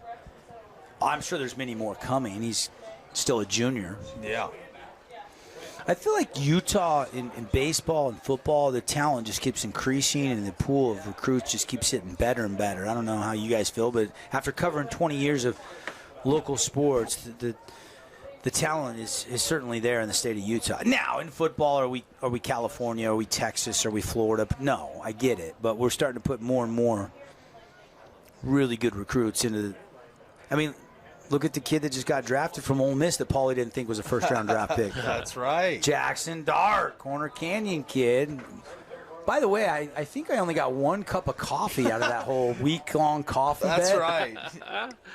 There's one thing I know about you is I'm never going to lose one in the shuffle with you. Yeah. You're always going to remember. Yeah.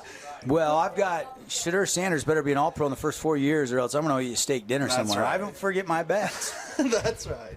I don't forget them. I like to forget my losers. Foul ball nobody could get to, so everybody goes back, and here we go with the 1-1 pitch. It's ripped to short, handled, could be two. The relay over to Hunt in time. 6-4-3 double play turned by the Flyer defense. Good looking play there, as that was seamless. Transfer was good, the flip over, and then the execution on the throw. It looked like he was going to be tight at first base.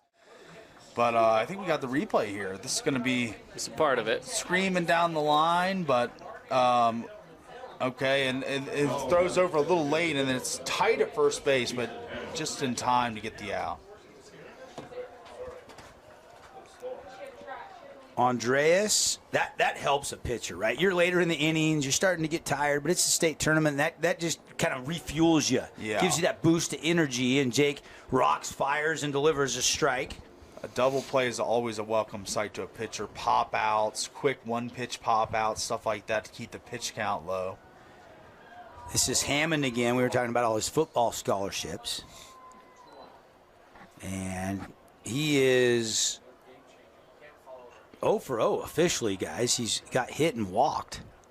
And he fouls that one out of play. Yeah, that's a big fella that Fred Whittingham could use as a blocking tight end at Utah.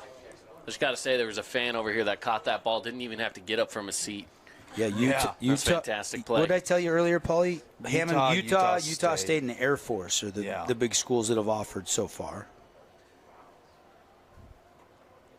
And that pitch, a little bit low. Carter Turley was about to throw it around the horn. And Andreas was 6 steps off the mound almost. He was headed back to the dugout, but not to be.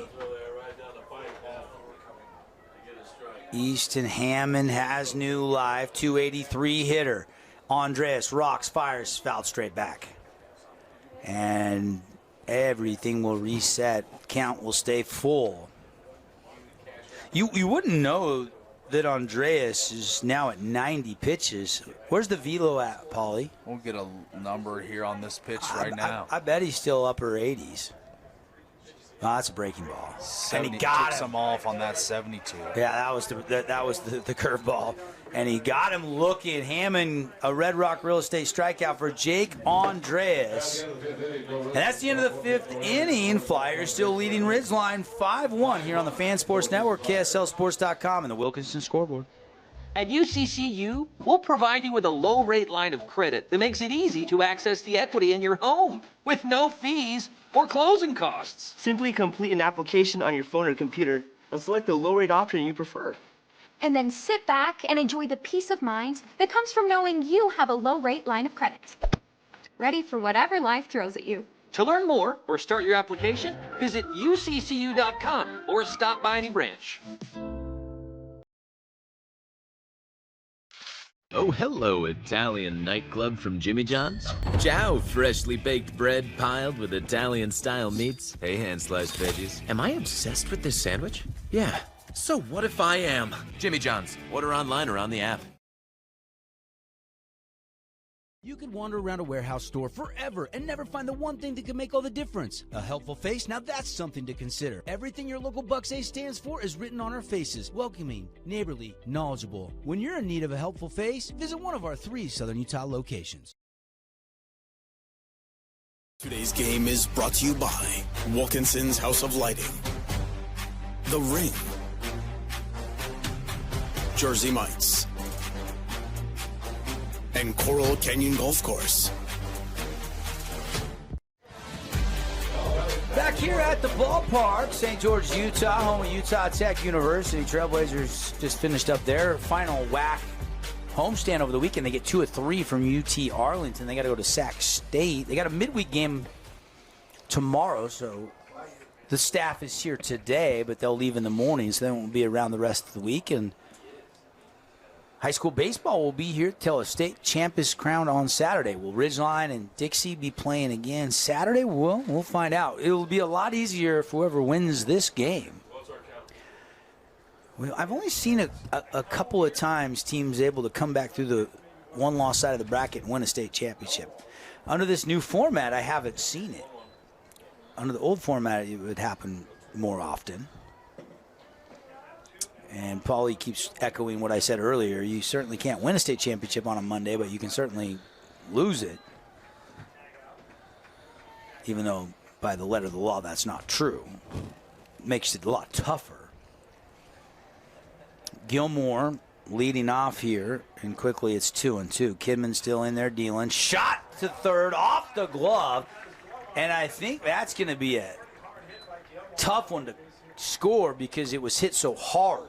Yeah. I think you give it a hit right there. That's such a tough one to make the play on. I would be surprised if they give that an error. Gilmore. Yeah, that was scorched off the bat. Was 0 for 1. If we score that a hit, he's now 1 for 2. And I agree with you, Cade, and I think it was hit so hard, there's not much on that hot corner you can do. He threw his glove at it, but couldn't make the catch. I'm going to score that a hit. So leadoff man aboard for the Flyers here in the top of the 6th inning with a 4-run lead. They lead Ridgeline 5-1. Dixie is the 6th seed. Ridgeline is the 3 seed in the state tournament. It went chalk in all the super regionals. The 1 through 8 seeds are all here for bracket play. And a shot to right, and this will be a hit. And the ball stays in the dirt. And for a second, it looked like the runner out there, Gilmore, was going to head to third. And then he put on the brakes and had to race back to the bag at second. So Hill is having a nice afternoon at the plate. He is 3 for 4. Yeah, he's not doing bad. Like you mentioned, 3 for 4. He did have that strikeout in the 4th inning, but outside of that, he's and if I remember, really solid. I remember, Caden, on that strikeout, one of his strikes was a bunt attempt. Yeah, he was going for bunt and taps for most of it, and then he got caught looking. But still, I mean, he's been having a really good day at the plate. Yeah, 3 for 4 for Mr. Hill.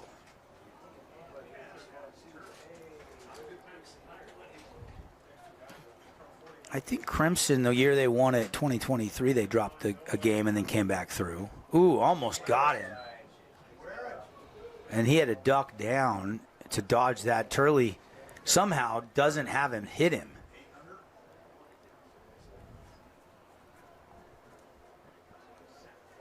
Like Keanu Reeves in The Matrix, dodging bullets. That's right. What's his name in The Matrix? Trivia for you. Here's the pitch from Kidman, just missing. I don't think Man, you I haven't know. seen that movie in forever. Yeah. I know, though. I know Do as you well. know? Starts with the letter N. I'll give you that much. Starts the letter with the N. It's a short name. Nebo. You're close. I can't think of it. I know. You are close. Close but no cigar. Neo. It was coming to me. It just wasn't on the tip of the mental lobe. There you go. Here's the 2-0 pitch from Kidman. You got Gilmore dancing out there at the bag at second. Popped up, shallow right field. Going to stay in fair territory because the wind. No, it's not. I thought the wind would blow it back, but it did get fouled by 10 feet. My mistake. I misjudged the wind. Looking at the flag, it's still 20 miles an hour. We have seen so many balls that have been hit over into that area that just drop in fair, and no one can get to it. It is a very difficult ball to play. Right field's got to run in too far. Backtracking from first and second is really difficult, and we've seen a ton just land inside. That area over there in right field, shallow right, behind the bag at first, we call that the Bruce Hurst Bermuda Triangle. There you go. Kidman ready. The righty delivers. Slider in for a called strike. That was a good pitch. It was catching the corner of the zone on the outside part of the plate. 5-1 Flyers, 2-2 count, top 6th. Winner will play Snow Canyon. Loser will play Bear River tomorrow here at the Yard. Kidman over his head again. Turley, that's twice they've almost got him. Didn't he get hit earlier in the game? I think he did. I think he walked, he got hit by a pitch, and was retired. He flew out on one of them, but he did get hit by a pitch in the 4th, I believe. I think, yeah. So they've been trying to brush him back, maybe? A little bit of the analytics or something? I don't know. He does crowd the plate, though.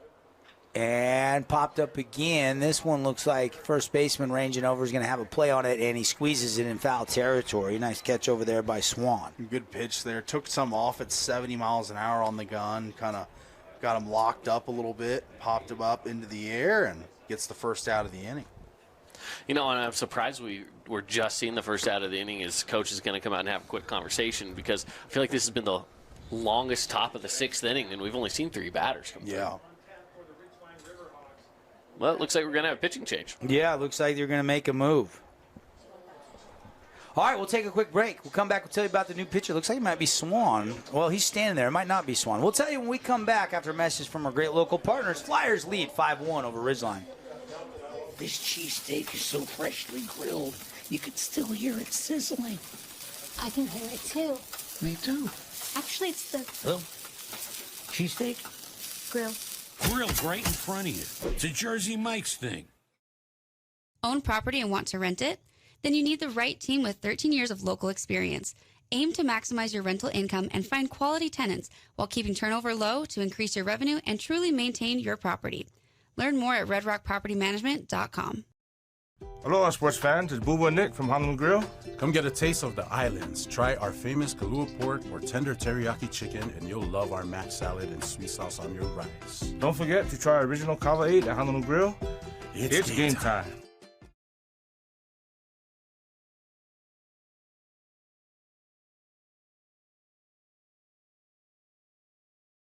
Hey, it's Luke with Udine Associates at American Family Insurance. At Udine Associates, we love insurance so you don't have to. With a quick call, we can get you an instant quote with the right coverages. My team of licensed agents are ready to help you with better insurance from American Family. Give us a call at 435-251-9102.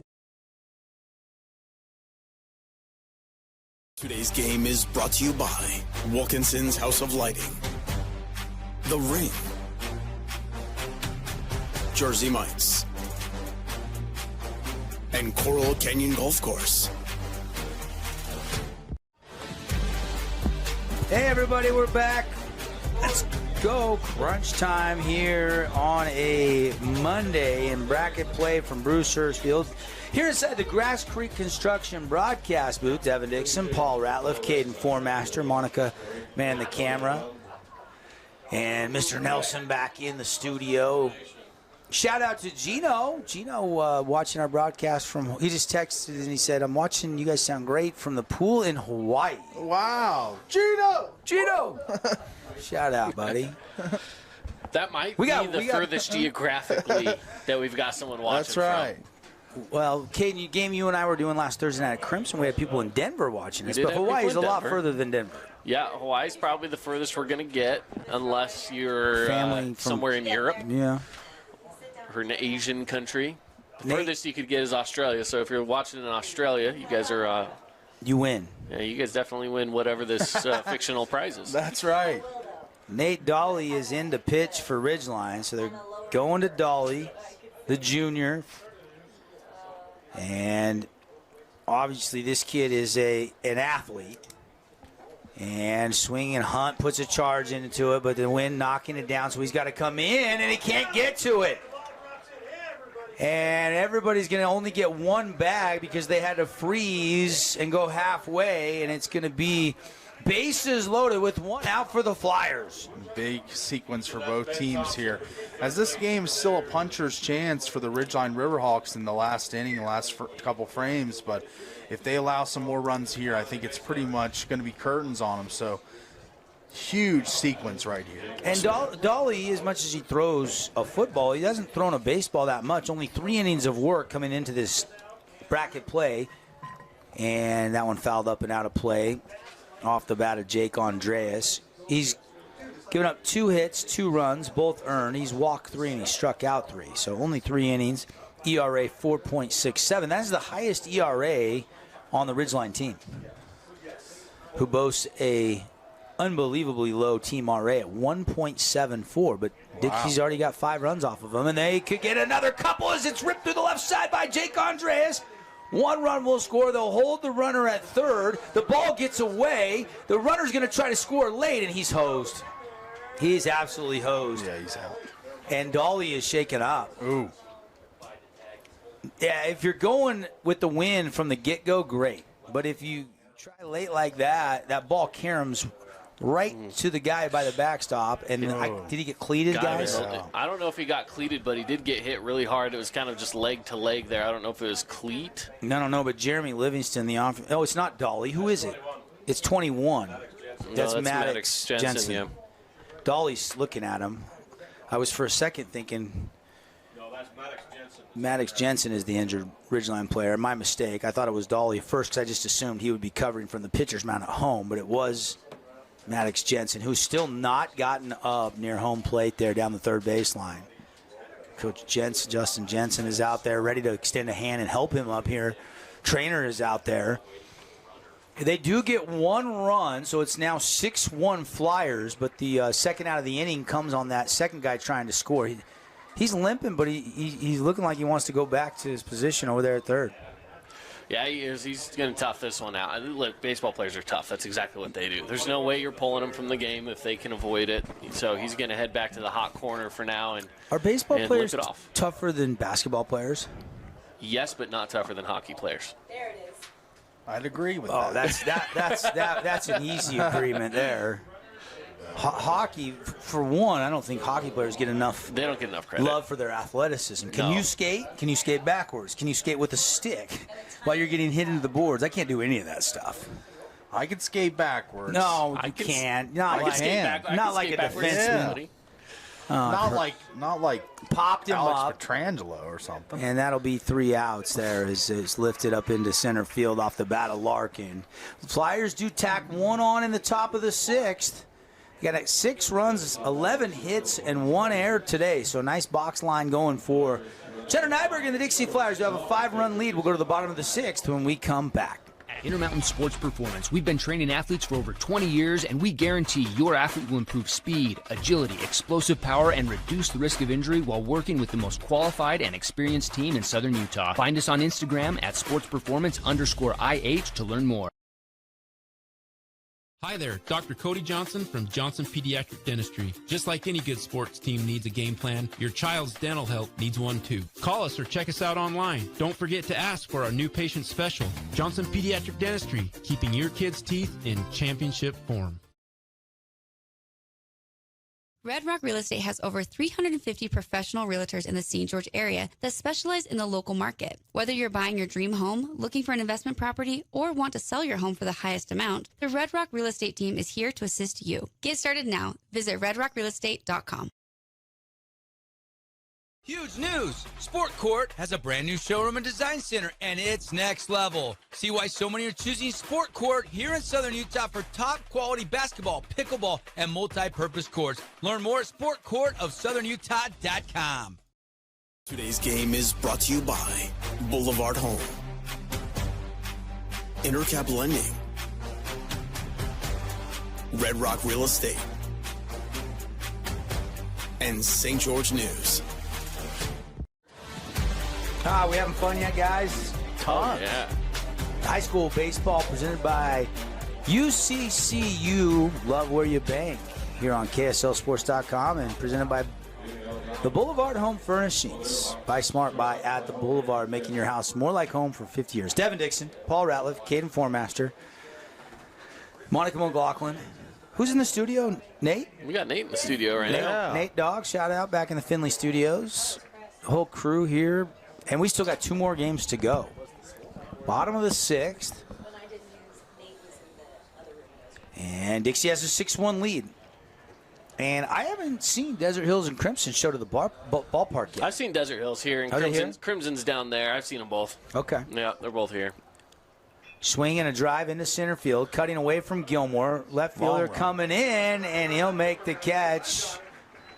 Good run down there by Gilmore and left. Weston Gilmore's played a great defensive left field today. He's held a couple runners at first with some great throws back into the infield, some long runs to make plays on pop flies, and yet another one right there saving it out for his team. And here is Maddox Jensen, who was a little bit shaken up on that play at the plate last half inning where they were able to get that out. And maybe took a cleat to the shin on that tag and the slide. And Jake Andres, 95 pitches and still ripping it. Andres, here is the 1-1 pitch. Off-speed pitch there. And 2-1.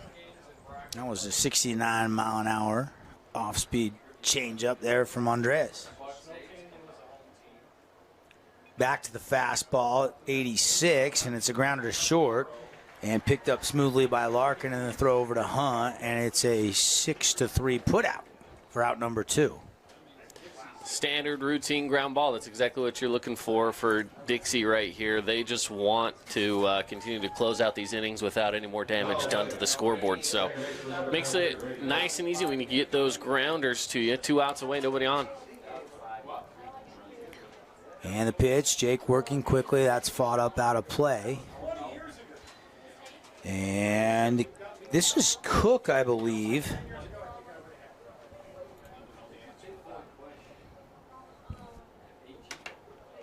So Cook at the plate. Number 9 hitter. He's 0 for 2 with a strikeout so far today. Can he get a little something going?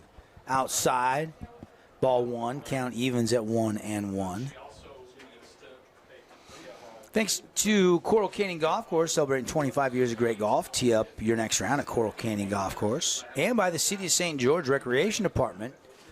5v5v5 softball. You only have to field a 5-man team. That sounds a lot easier. Yeah.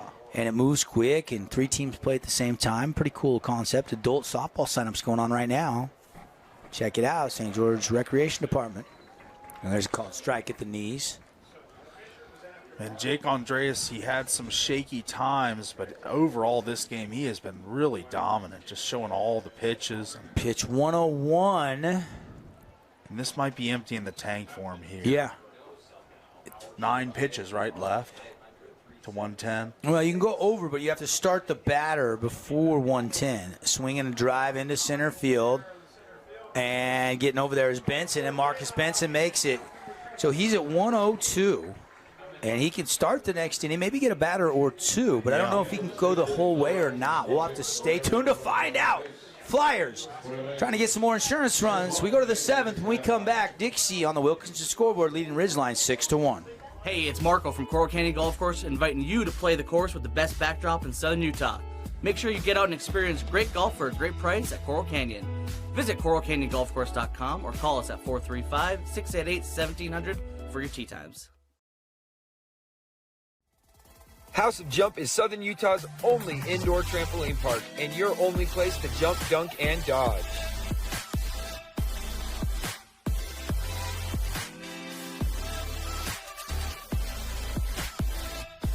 Head on over to our house, the House of Jump. Hey, it's Sheldon Demke. Check out the latest episode of What's on the Menu, a behind-the-scenes tour of local restaurants. We'll see some of their favorite dishes and get an inside look on how these dishes are prepared. Check out this week's episode at stgeorgenews.com and click the shows on the menu tab. Today's game is brought to you by Johnson Pediatric Dentistry, Sport Court, Scooter's Coffee, and Holbrook Asphalt. Yeah, I want to give a shout out to Sport Court of Southern Utah, our great sponsor, and put up $5,000 to a local student athlete in Iron County, Washington County, wherever they service. But really, they service sport courts all the way from Juab down to Mesquite. So if you got a high school senior and you want to nominate them for a $5,000 scholarship from the Fan Sports Network and our friends at Sport Court of Southern Utah, you can go to their website or our website and nominate them. But do it before this Sunday. We'll announce the winner in a couple weeks. Shot out of the box by Benson right back into center field, and a leadoff single here in the top of the 7th for the Flyboys. Benson's got to be perfect today, isn't he? Or does he have one? He might be 3 for 4, but Benson is 3 for 4 after that hit. You are correct. Yeah, that's what I thought. Maybe a 1, but a great day at the plate for Marcus Benson, though. Can't be understated how good he's been. Yeah, the bottom of the lineup has been clutch. Correct me if I'm wrong, but didn't we talk about it was a key. That is an Everbowl key to the game? Yeah, it was. Talked about how that bottom of the lineup needs to help. And look, the heart of the order has done some nice things, but between Wright and Benson, they are 5 for 9. You'll take that from your 7-8 hitters. There's a bunt. Dolly goes and gets it, throws it into right field towards the bullpen. And Hudson Wright is going to turn and go 2. Here comes the runner around third, and Benson is going to score, and Wright's going to be standing on third base. It's going to be a 2-bag error. A 3-bag error, really. Yeah, crazy. Wow. Just a rough throw. I mean, it was a great placement of the bunt. It made the pitcher and the third baseman run a long way to get it, and then the throw was just off target and ends up being a man on third for the Flyers and another run in. 7-1 ball game here in the top of the 7th.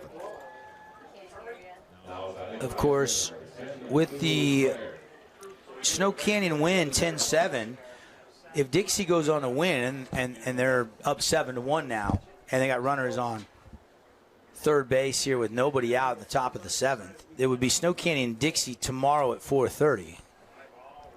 Bear River and Ridgeline would play the early game tomorrow at 11 o'clock if this score holds up. Obviously, if Ridgeline comes back to win, it's not over yet, then you'd flip opponents. They would play Snow Canyon, and Dixie would play Bear River. But it's Dixie that's up by 6 runs, and they're 3 defensive outs and still batting in the top half of the inning from staying on the winner's side of the bracket here in the 4A State of Utah Baseball Championships from Utah Tech University. Good pitch there by Dolly for a called strike at the knees. It's it's just been timely. It's just been good execution.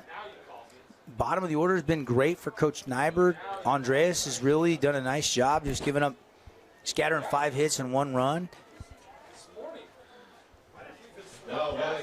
The errors have really hurt Ridgeline, guys. 3 errors, and that one right there cost them a run.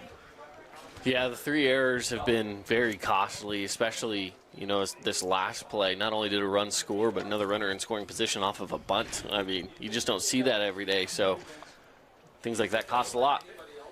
And painting the outside part of the plate was Dolly.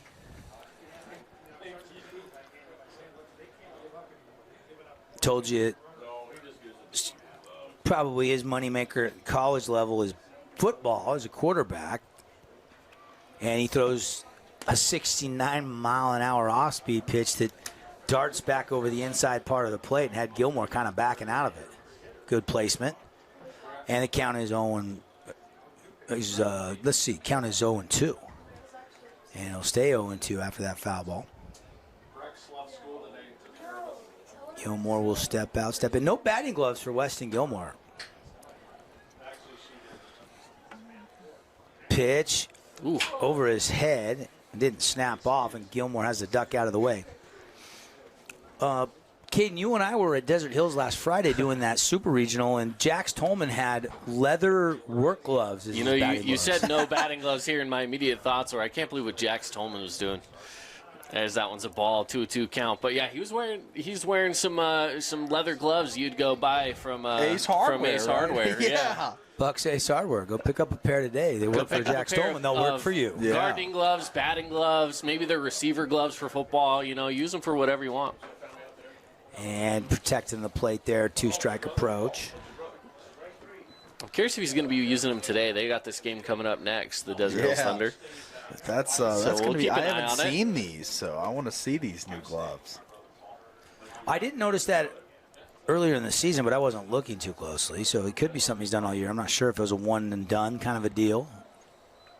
That one missing. Yeah, maybe it was just maybe it was just hey, this is our last game on the home turf. Senior Let's do day. something fun. Yeah. Tribute to the hardworking seniors or something. There you go. Tolman is not a senior. And lost him. Pretty patient AB, and Gilmore is aboard.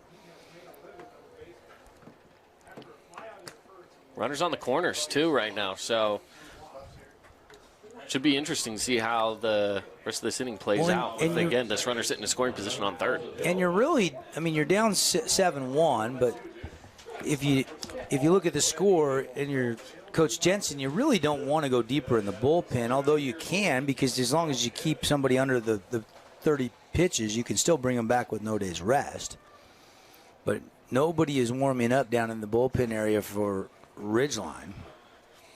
And this is Dowley's to try to get out of here and get the Riverhawks back up for one more half inning where they'll try to rally. But you don't want to give up more damage here. You're already down 6. Ridgeline is the home team. They are the 3 seed. Flyers are the 6 seed. So we're top of 7th here. 7-1 Dixie leading. Flared foul. Fabulous Freddy's foul ball. Off the bat of Hill. Hill has had a great game today. 3 for 4 at the plate. Helped out on a double play an inning and a half ago. And a swing and a shot. It's a chopper to short. And it takes a funny bounce. And it's going to be another run on the board for the Flyers. The bottom fell out of that on the bounce. It just took, man, that's just an unfortunate play there for the Riverhawks if that ball's rolling a little faster, maybe thinking double play, but instead you get nothing. That's a tough break. It turns into run as well. Yeah. I mean, it's 8-1 ball game now. Yeah. Well, here's Carter Turley. He never touched it. So, I mean, if it's an air, I get it, but with the spin, I actually think they'll probably score that a single. That's how I would score it. Well, Dixie's sitting out there with 12 hits, I believe, on the day at this point. Did they tack another air on the board here? Were they at 3 and now they're at 4, or were they within 5? I think they were already at 4. So they do agree with me and give it a single then. Okay. 8-1 Flyers. Turley at the plate.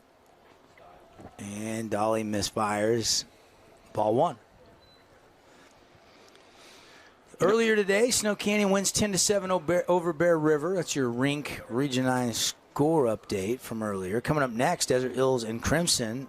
And that'll be followed by the nightcap tonight, Park City and Timpanogos, all here at Bruce Hurst Field in St. George at Utah Tech University. And just inside.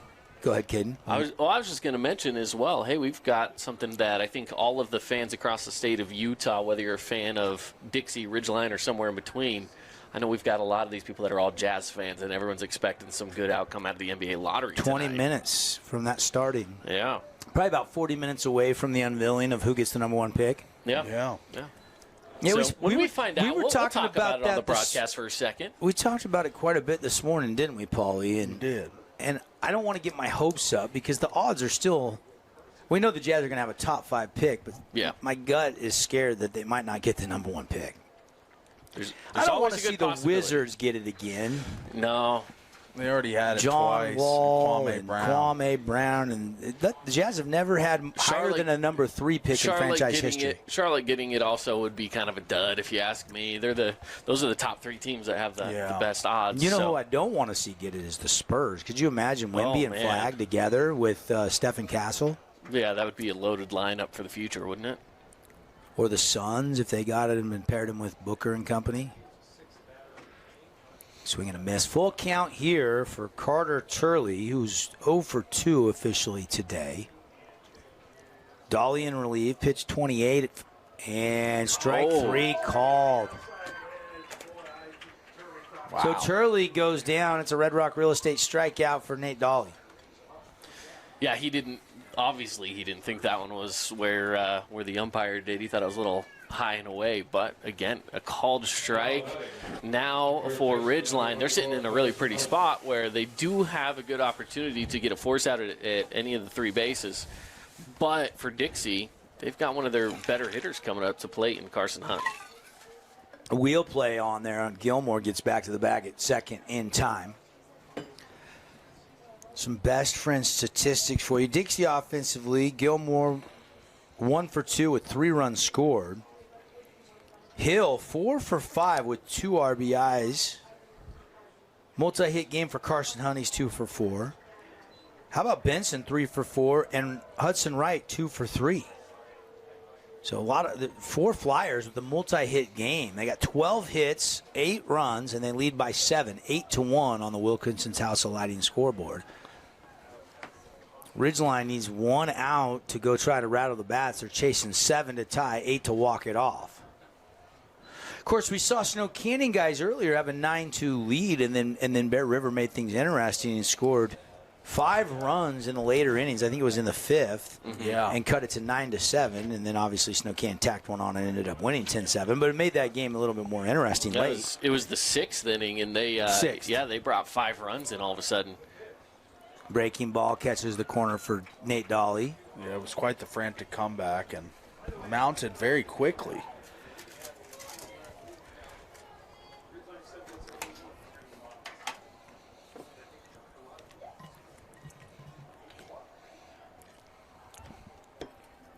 And Dolly here is the 1-2 pitch. And it's ball 2, 2-2.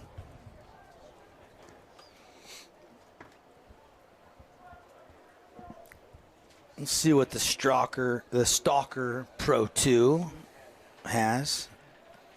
Every time I give the gun to Paulie, he makes it about 3 pitches and puts it down. So I'll get the gun back out. Dolly will get the numbers for you. That's a breaking ball, 67. And it's roped into right field by Carson Hunt, his third hit of the afternoon. He's 3 for 5. Hitting 500, helping his average out a little bit today. We talked about him. He was one of our Everbowl keys to the game, hit the big game Hunt. And it's been on today. I mean, 500 hitter, 4 home runs coming in. And it looks like we're going to see Justin Jensen, skipper for Ridgeline. And we'll see if they go get Dolly or if he's just going to go check on him. Timeout brought to you by Luke Cutie at American Family Insurance. See how much Luke can save you on your auto, your home, or your life insurance. Get a free quote today. It doesn't cost you a thing. And if Luke saves you a bunch of money every month, every 6 months, every year, why wouldn't you switch to Luke Cutie at American Family Insurance? Long meeting here. We'll keep it right here. We do got a change coming in. Someone's coming in from the bullpen. All right, so they are going to make a move, so we'll step aside. We'll tell you about the new pitcher when we come back. Flyers in control, leading 8-1 over Ridgeline here in the 4A State Baseball Championships. Create your own relaxing, comfortable space. Boulevard Home offers the guaranteed best prices on furniture, appliances, mattresses, and more. And buy with no interest financing. Shop Boulevard Home, because home is who we are. At Grass Creek Construction, they put their heart and integrity into every build. Their team is committed to delivering top-quality commercial projects that stand out. Integrity is their competitive edge. Building with passion, building with purpose, proud sponsor of local sports. Need an appliance or two? AWP's got you. Check out the remodeled expansive showroom, highlighting the cafe series with colors like matte black, matte white, and modern glass. Make your kitchen stand out. Come see the local boys at AWP across the freeway from the Bloomington Walmart. Hey, St. George, this is Brian. I'm the new owner of your local Everbowl. Looking for a delicious, nutritious meal? Come to Everbowl. Our acai bowls are packed with superfoods to fuel your day. And it's where Region 9 sports fans fuel up.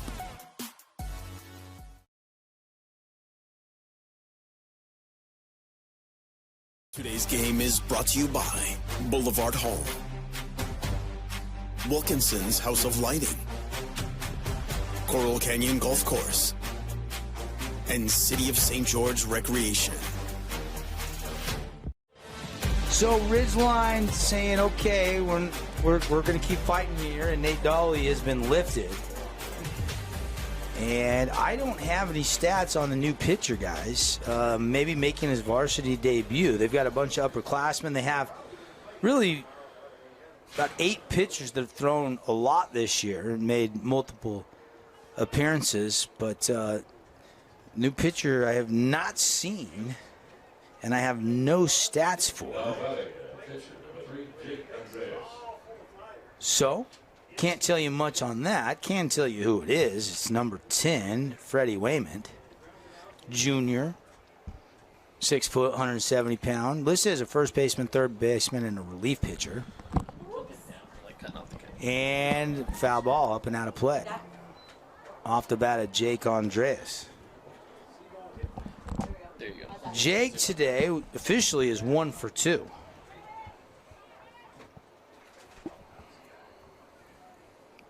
Wayment, righty on righty matchup.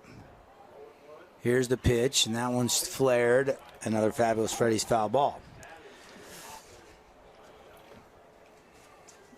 Appreciate some of our great sponsors, The Rink, skatetherink.com. If you want to get over there this week. School's going to be out. A lot of fun to be had for your kids this summer. Roller skating. They got a karaoke room. Tons of fun stuff up there at The Rink. And another foul ball straight back. Also want to thank Intermountain Sports Performance. There is no off-season. Summer speed is here. Kids are going to be out of school next week. Get training. And appreciate the City of St. George Recreation Department. Great sponsor of high school sports all year here on the Fan Sports Network. Get out and play. And there's a fastball. Strike 3 called, and that'll do it. So Wayment comes in, strikes out Jake Andreas. But Dixie adds a couple insurance runs, and it's now 8-1, 3 outs away from a victory here in the 4A State Baseball Championships. We'll come back for the finish on the Fan Sports Network and KSLSports.com. At UCCU, we'll provide you with a low-rate line of credit that makes it easy to access the equity in your home with no fees or closing costs. Just complete an application on your phone or computer, or stop by any branch. You could wander around a warehouse store forever and never find the one thing that can make all the difference. A helpful face? Now that's something to consider. Everything your local Bucks A stands for is written on our faces. Welcoming, neighborly, knowledgeable. When you're in need of a helpful face, visit one of our 3 Southern Utah locations. Aloha, sports fans. It's Boo and Nick from Honolulu Grill. Come get a taste of the islands. Try our famous Kahlua pork or tender teriyaki chicken, and you'll love our mac salad and sweet sauce on your rice. Don't forget to try our original Kava 8 at Honolulu Grill. It's game time. Best Friends Animal Sanctuary in Kanab is open daily for free family fun. Take a tour, volunteer, hike a trail, or bring home a new best friend. Visit Best Friends today for magical memories that'll last forever.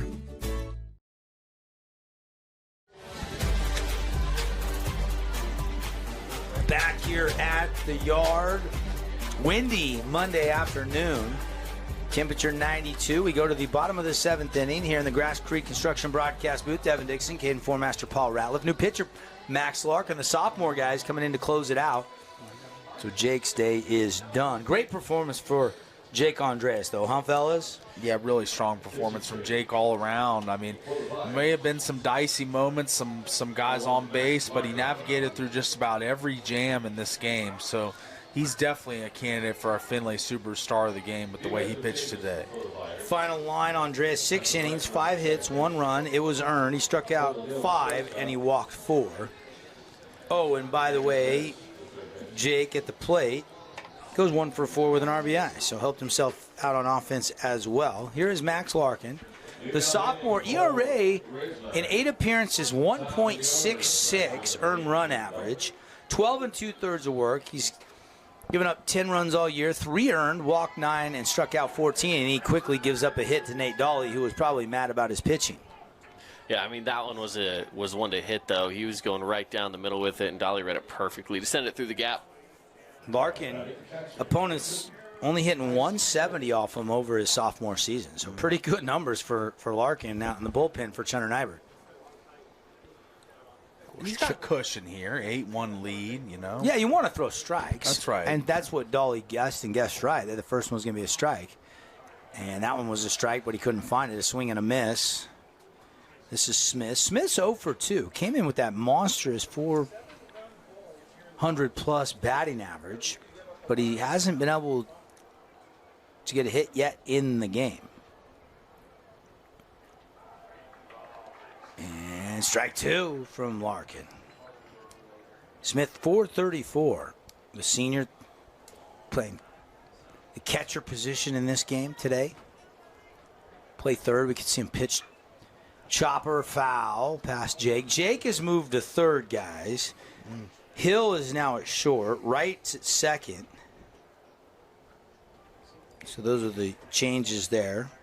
As Larkin moves from the infield to the pitcher's mound and Andreas over to the third base bag, his normal position.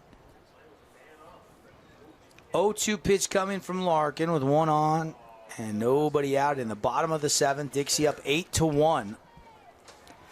Appreciate Wilkinson's House of Lighting, our scoreboard sponsor all year long. Lights, fans, home decor. Even have games. Unique place to shop over there at Wilkinson's. Since 1946, Wilkinson's. Serving Southern Utah. Flared it out to right. Caught. Out number 1. Flyers 2 outs away from a victory here on a Monday in the 4A Baseball Championships. And boys, these Flyers that were part of the program last year, they remember the feeling, getting beat. They changed skippers in the offseason. They would love another crack at a state championship after coming up short against Snow Canyon last year in the state title match. Yeah, getting that rematch for them is going to be huge. I mean, a lot of intensity in that matchup last year, and I expect the same coming this year. Breaking ball from Larkin, and it finds the zone. 0-1 the count. Larkin has that one fought off.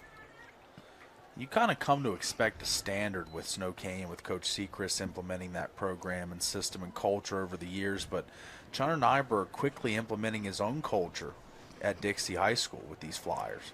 And the cupboard wasn't bare with seniors coming back. That one's lifted into right, on his horse, running over there. Pryor can't get to it. And they'll put on the brakes at second and third. And Ridgeline not going down without a fight. That's huge, isn't it? I mean, they're sitting there. They have one out on the board, yes, but now you got two runners in scoring positions, no forced double play anymore. So this is big momentum shift right now for Ridgeline. They've just got to continue to capitalize on this a lot because that 7-run deficit is a lot. They've got to be able to bounce back. So here is Swan. Swan comes in with 377 hitting clip. 27 runs batted in, 7 doubles, 1 triple, 4 home runs. Tops on this Ridgeline team.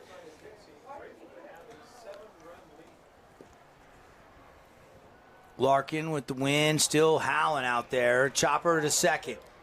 Backhanded. The throw over to first. Hunt. Nice stretch. They'll trade an out for a run. It's 8-2. That's a great trade if you're the Flyers because that was a great backhanded stop there. Beautiful play made. Hudson Wright, the freshman, made it. Yeah, I mean, fielding percentage has been really good today for the Flyers. I think the defense behind, whether it be Jake Andreas or now Larkin, they've played great behind him.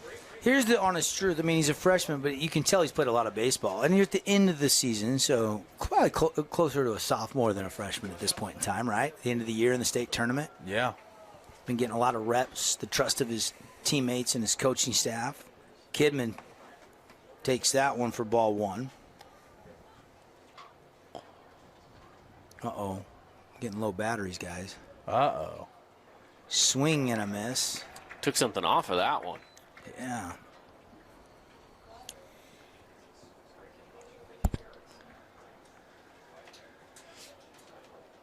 And here comes the pitch from Larkin. Breaking ball is 63. That took a while to get there. And it just misses. 2-1. See, and this is when I talk about the toughness of baseball players. Kidman saw that was coming like right at him. He just turned the shoulder to it, like, hit me. I'm ready for it. He was willing to take one for the team there. He was willing to take one and cut back inside. He didn't have to wear it, but he was ready to. And he's a 322 hitter, right? Yeah. He knows how to handle the bat. He's got 4 home runs. Ridgeline as a team this year hit 14 long balls. Any way you can get on base right now, you'll take it, though, even if that means getting hit. So yeah, look at the wind. It's blowing almost in now, guys. Yeah. It's kind of shifted a little bit, coming more out of the west than the south. And there is strike 3, and that'll do it. A Red Rock Real Estate strikeout. Kidman thought he was going to first. Instead, Larkin has a K hanging on the board, and more importantly, the Flyers have it by a final score of 8-2. 8-2, the final score. We'll take a break. We'll come back. We'll clean it all up with our Johnson Pediatric Dentistry post-game show. We'll see if Caden can catch up with Coach Chandler Nyberg, and then we'll take a break and get you ready for Crimson Desert Hills. That'll be next. The final again, 8-2, Flyers winning. Need an appliance or two? AWP's got you. Check out the remodeled expansive showroom, highlighting the cafe series with colors like matte black, matte white, and modern glass. Make your kitchen stand out. Come see the local boys at AWP across the freeway from the Bloomington Walmart. Best Friends Animal Sanctuary in Kanab is open daily for free family fun. Take a tour, volunteer, hike a trail, or bring home a new best friend. Visit Best Friends today for magical memories that'll last forever.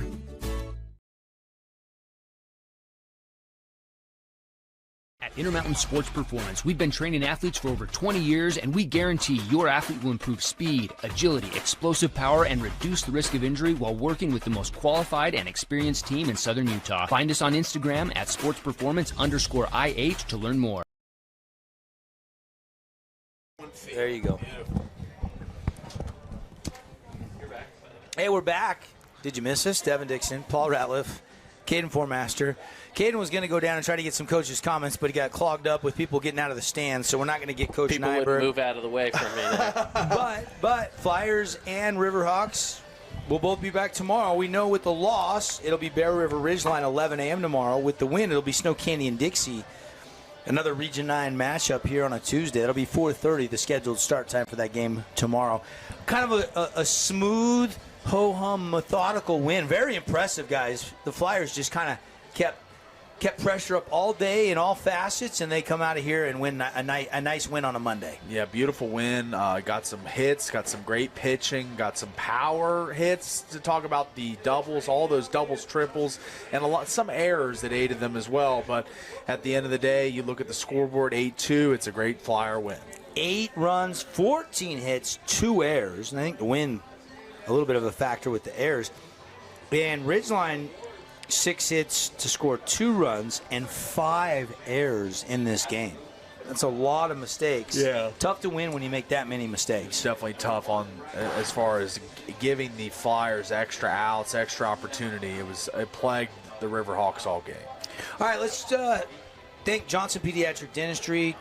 Need summer appointments for your kids' dental needs? See why so many parents are choosing Johnson Pediatric Dentistry and Dr. Cody. Call for the new patient special. Get your kids' teeth cleaned, the exam, the x-rays for one low price, just $99 at Johnson Pediatric Dentistry. We'll get to some awards first, some statistics in this one. Gilmore, 1 for 2 with 3 runs scored. How about Colton Hill, 4 for 5 with 2 RBIs. Turley scored a run and had an RBI. Hunt goes 3 for 4 with an RBI. Andreas 1 for 4 with an RBI. And then look at the bottom of the order, the 7 and 8 hitters. Marcus Benson, 3 for 4 with 2 runs scored. And Hudson Wright goes 2 for 3 with 2 runs scored. So how about the bottom of the order?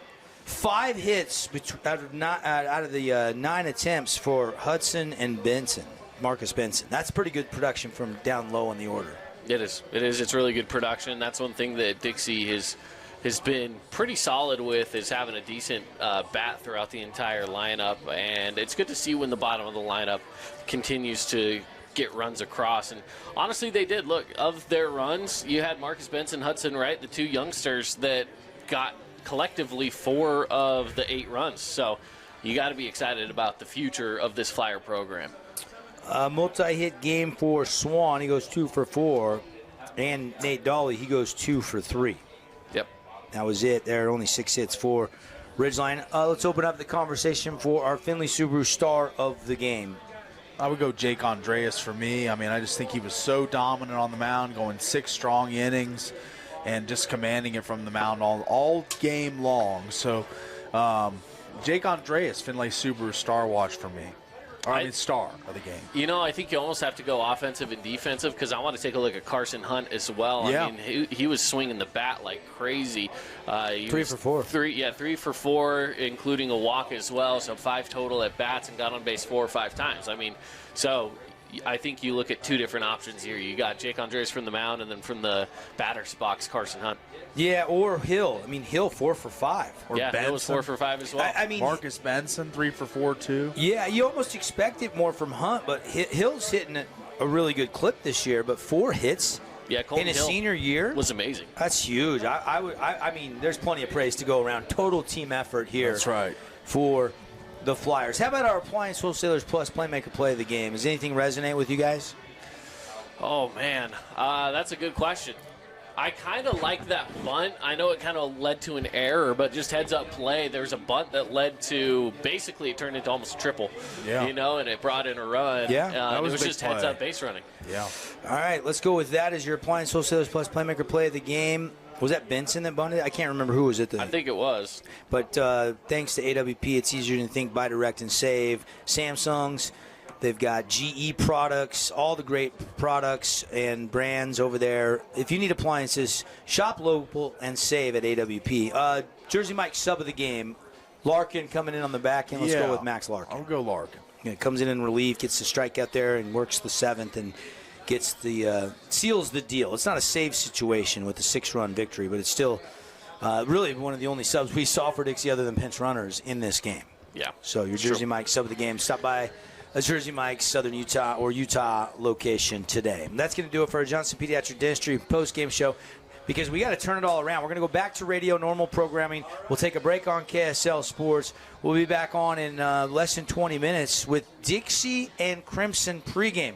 Flyers win it by a final score of 8-2. So earlier today, Snow Canyon has won, Dixie has won, and now we'll see in a Region 9 showdown if the 1-seed Thunder or the 8-seed Mustangs can move on to Tuesday and stay on the winner side of the bracket. And then don't forget, tonight, Timpanogos Park City. So 2 more games coming your way here on KSLSports.com, presented by UCCU and on the radio by the Boulevard.